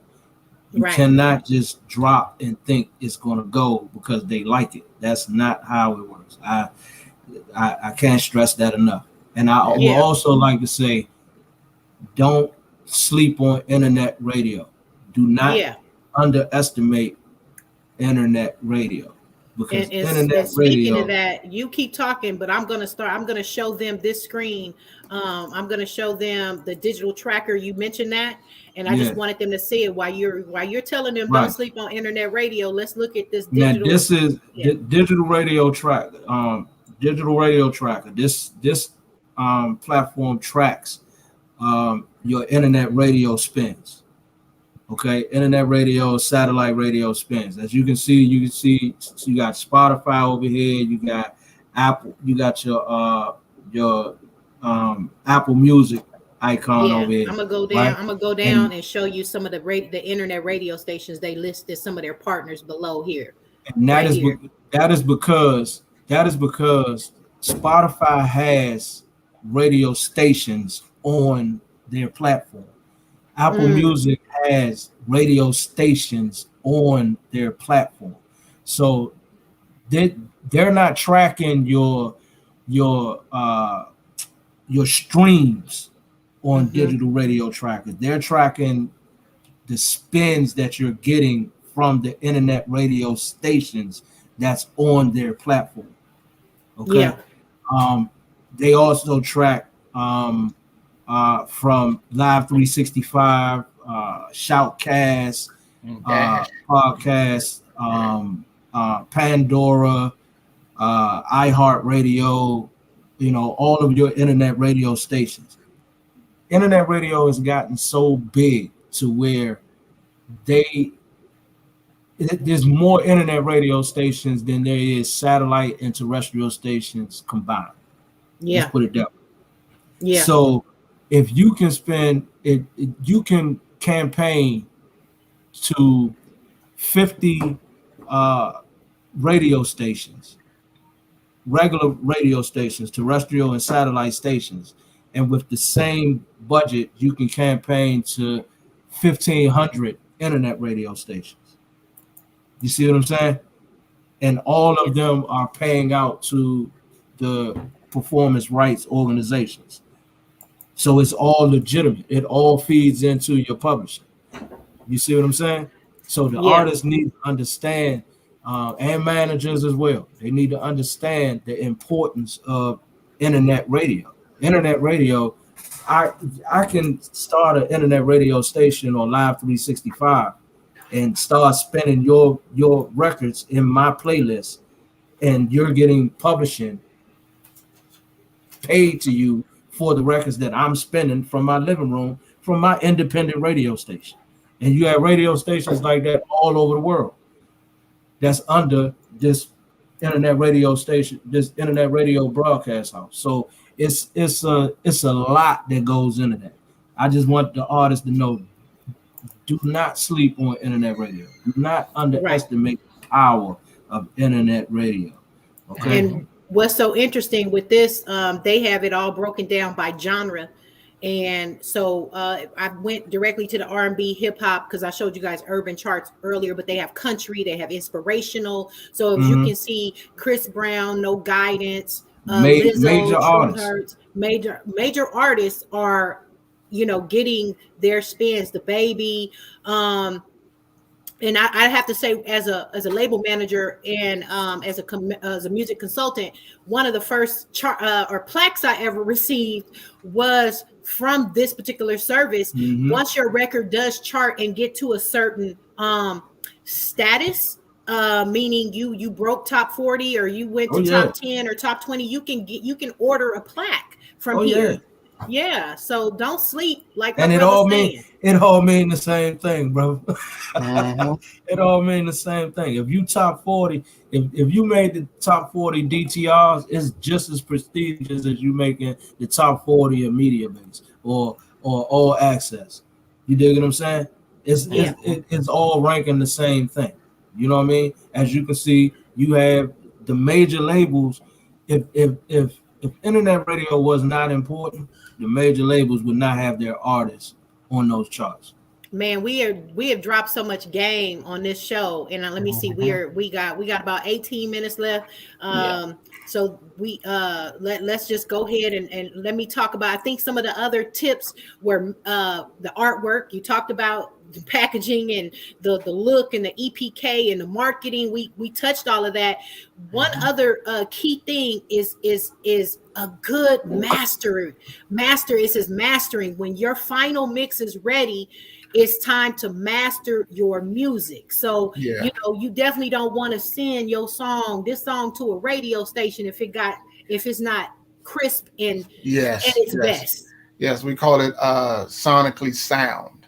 That's what we call it. If it's sonically sound, I mean, if it's mixed right and the mastering is right and everything is proper, then it's all good. You get a lot of artists, as far as independent artists, I know that they don't have a whole lot of money, or sometimes they do, but they still get their stuff mixed wrong or mastered wrong. You know what I mean? And sometimes they run out of or they go some of that. Yeah, they go to that online mastering programs or whatever. You know what I mean? Get their stuff and they think they can do it, and stuff be sounding like it's drowned out. Everything be sounding. I had to get on a couple of artists that was doing that. And labels that was using that. I'm like, nah, come on, man. Like, don't take it to a club or play. You think it's gonna sound good in a stadium or something. You know what I mean? Yeah. Straight garbage. Yeah. Straight garbage. I'm telling you, I have been through so much in my career with artists. I can't tell you. We're at the listening party, and his music is playing in the club, and I'm like, has this been mastered? Because this sounds like trash. When my DJs walk in here, they not gonna want to get behind this record. But in my car, it was fire. The song I have never, still to this day, I am not gonna say his name, but it had to be one of the best creations of work I ever heard. But they didn't do a beautiful mastering job. They did. I don't even know if it was ever mastered. They just took it out the studio and was like, "Here, we want a listening party. We need radio. We want it all." So anyway, what I usually do, and I do mix and mastering also. So I would just go into it and look at it. I would look at the waveform and I would know if it's mastered correctly or not.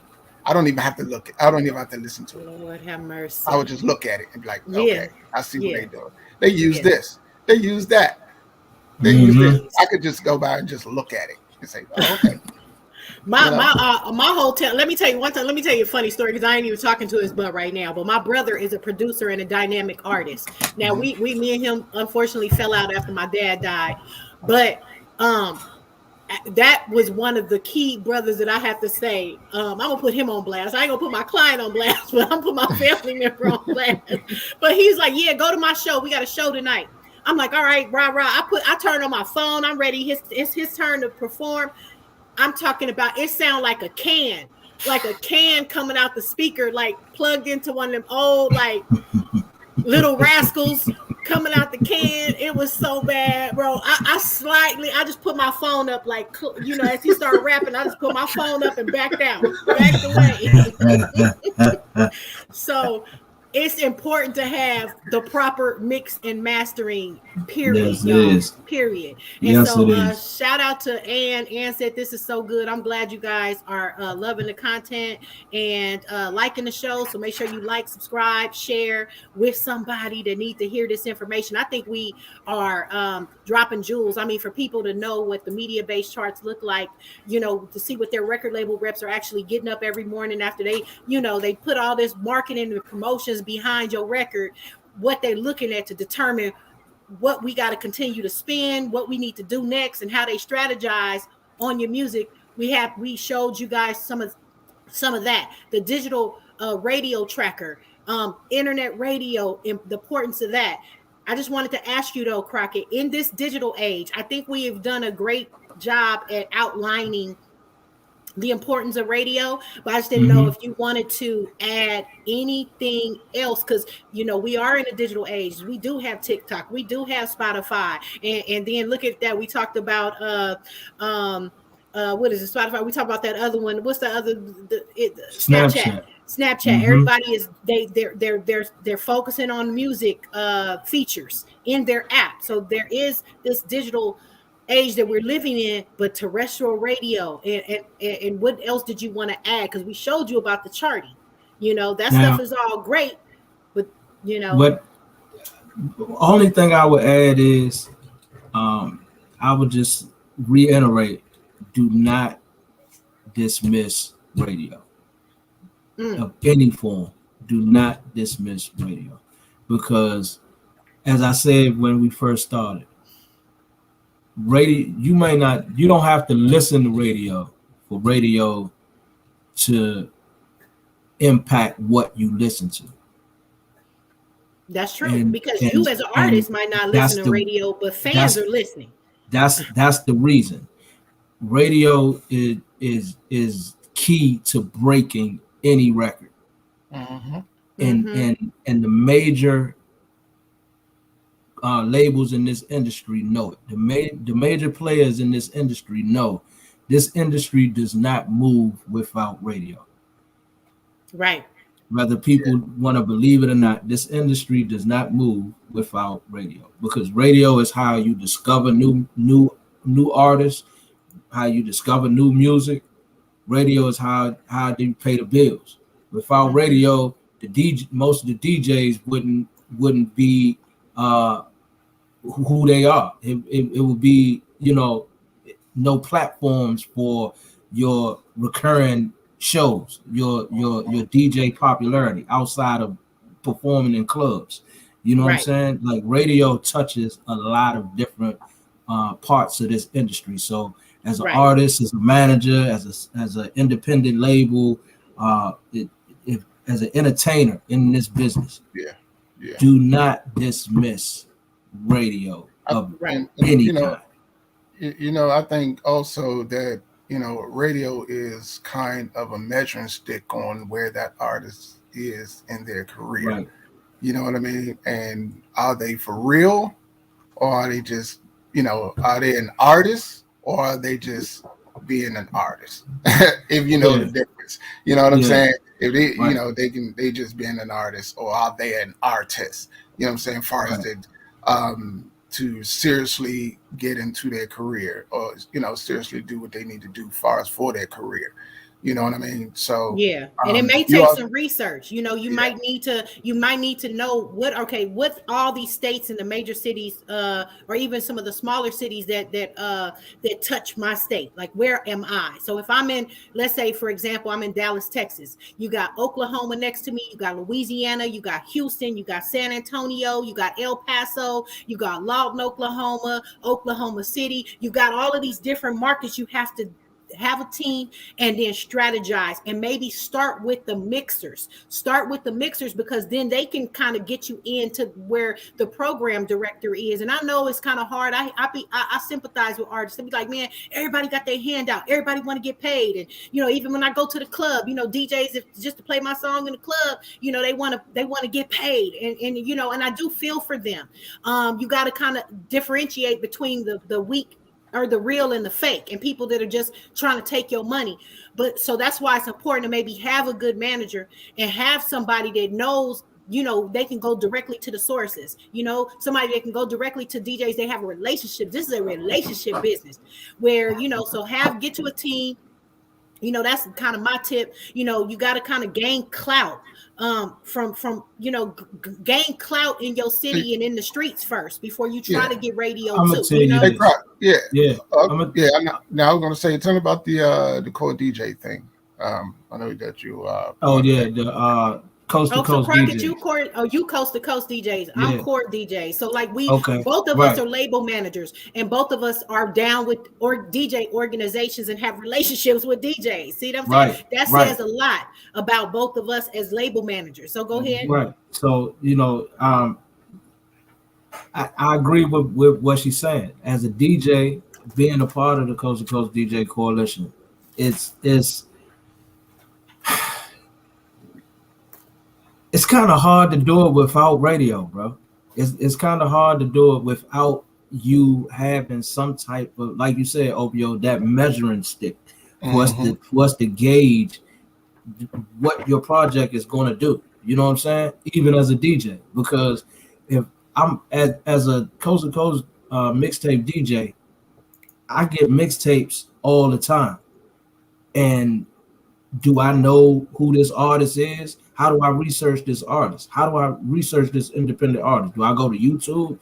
Do I look at how many views they got? 9 times out of 10, they bought the views.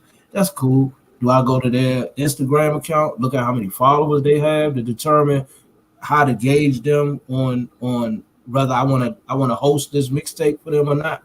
Or do I go to the digital radio tracker? Do I look for what radio stations, if any, are playing this artist? You know what I'm saying? Right. Like these are things that I look at, and I try to explain to the different independents that come to me, even on the mixtape circuit. Like, you're on the mixtape circuit, go get you some internet radio, bro.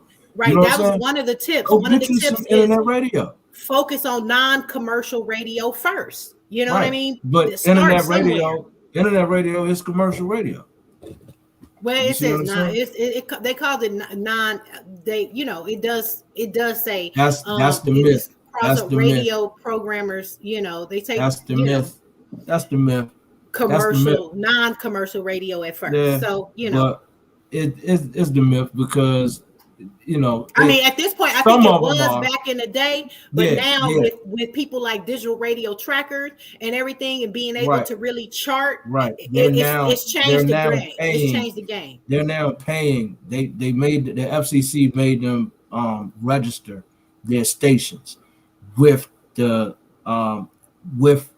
pros so that they can be tracked now. Because at first it was just, I can put up a website and I can just start playing music, and the artist wouldn't get paid for me playing their music.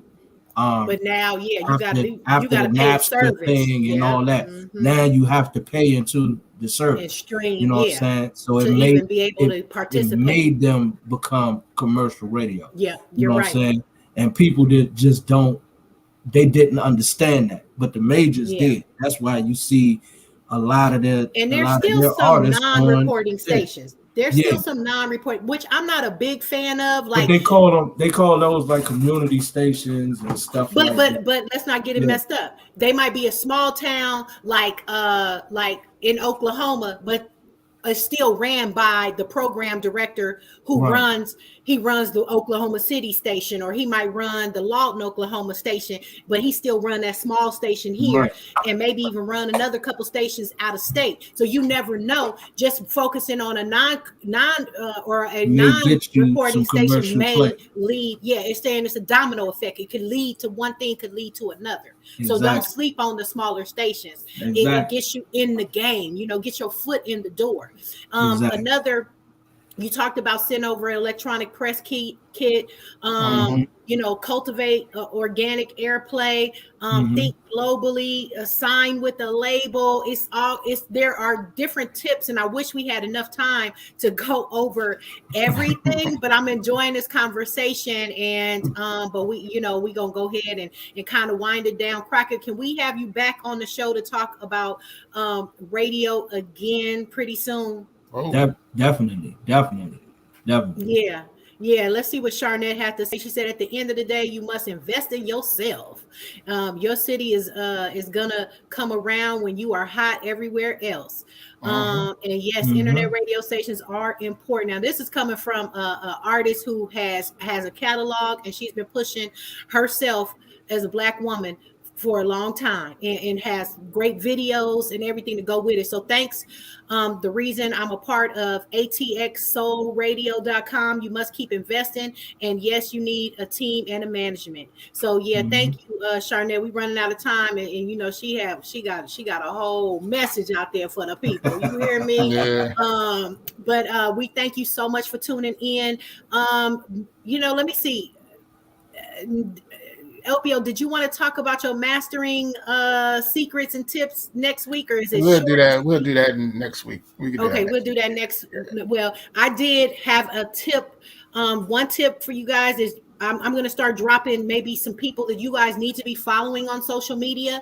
So make sure you follow Wendy Day. Okay, I'm going to share one of her posts because it's relevant to what we're talking about right now. Let me just see right here. Let me share that. Make sure you're following Wendy Day. She was a huge part of the Cash Money Universal deal back in the day, and she still is so active, and she has a book, How to Get a Record Deal, that you can kind of listen to, audio book, get it on your Kindle. But this is something I think that this sums up our whole entire show. Make great music, find people who like your music a lot, find more people just like them, monetize your music, and learn the music business. Okay. Way down. Okay. I love Wendy Day. So make sure you guys are following her at Rap Coalition and tap in every Sunday. Make sure you tap into us live, 9 a.m. Pacific Standard Time, 12 p.m. Eastern Standard Time. OPO, you got some words of advice I just say keep making music, man. Keep making good music. You know what I mean? And just stay, loving what you do. You know what I mean? Don't let it get you down. If somebody say, nah, it ain't what we're looking for or whatever, but just keep at it. Keep at it. You'll get that one. Yeah. And visuals is so important. Do not drop a single without visuals. Please, people, please don't do that. Because people will look for the video first, then the single. So make sure that you look, you get that video done, and please get it done professionally. You know what I mean? I mean, you can. It's a whole lot of videographers out here that has, fairly good quality for a fairly good price. Something to start out with. You know what I'm saying? You don't have to have $10,000 on a video, and it's still. I know somebody that did it for $1,500 that looks better than what your man did. You know what I mean? Yeah. So you got to choose wisely and pick your videographers wisely and your photographers wisely to get the right shots and the right looks that you want to go along with your overall package. Right. So, and then Crockett, CEG, okay, 50/50. UMG. Tell everybody how they can follow you and tap in and get in touch with you as well. Just follow me on Instagram, man. You just laid it out at CEG 5050 MGUMG on Instagram. Drop me a message, man. Holler at me. I'm here to help. If you need to get on, holler at me. Make sure you right though, because if you ain't, I'm gonna tell you. Yeah, we're gonna help you get yourself together. Okay, that's what we do. We love the people. We do this for the people. I'm just here to help, man. I'm here to help all my artists. I've been there. I've been in the mud, and I'm climbing out the mud now. So, Amen. Shout out a couple of your artists too. Shout out Shout out Juwan Antonio, new artist we getting ready to drop out of LA. Shout out to Rockstar Way. Coming straight out of the DMV, you know what I'm saying? Shout out to one of my producer, Red Rob, 5 Red Rob. My main producer, 1111, over there in Hyattsville. Y'all go check him out, man. You got 5 for days. You dig what I'm saying? My writers down in Atlanta, AD. Hey, you serious about it? Crockett serious as a mug. We rocking out here, man. We put the team together. We got it going. 2022 gonna be a real good year. Let's get it popping. That's all I can say. I'm feeling it. I'm feeling it. Thank you, Crockett. Thank you, Opio. If you need to reach any of us, podcast at 5050mg.com. That's it. All right. And we love you guys. We thank you so much. Have a great week ahead. We'll tap in with you. You tap in with us next Sunday, 9 a.m. Pacific Standard Time, 12 noon Eastern Standard Time. Y'all have a great day. And it's just like that. Yeah. Man.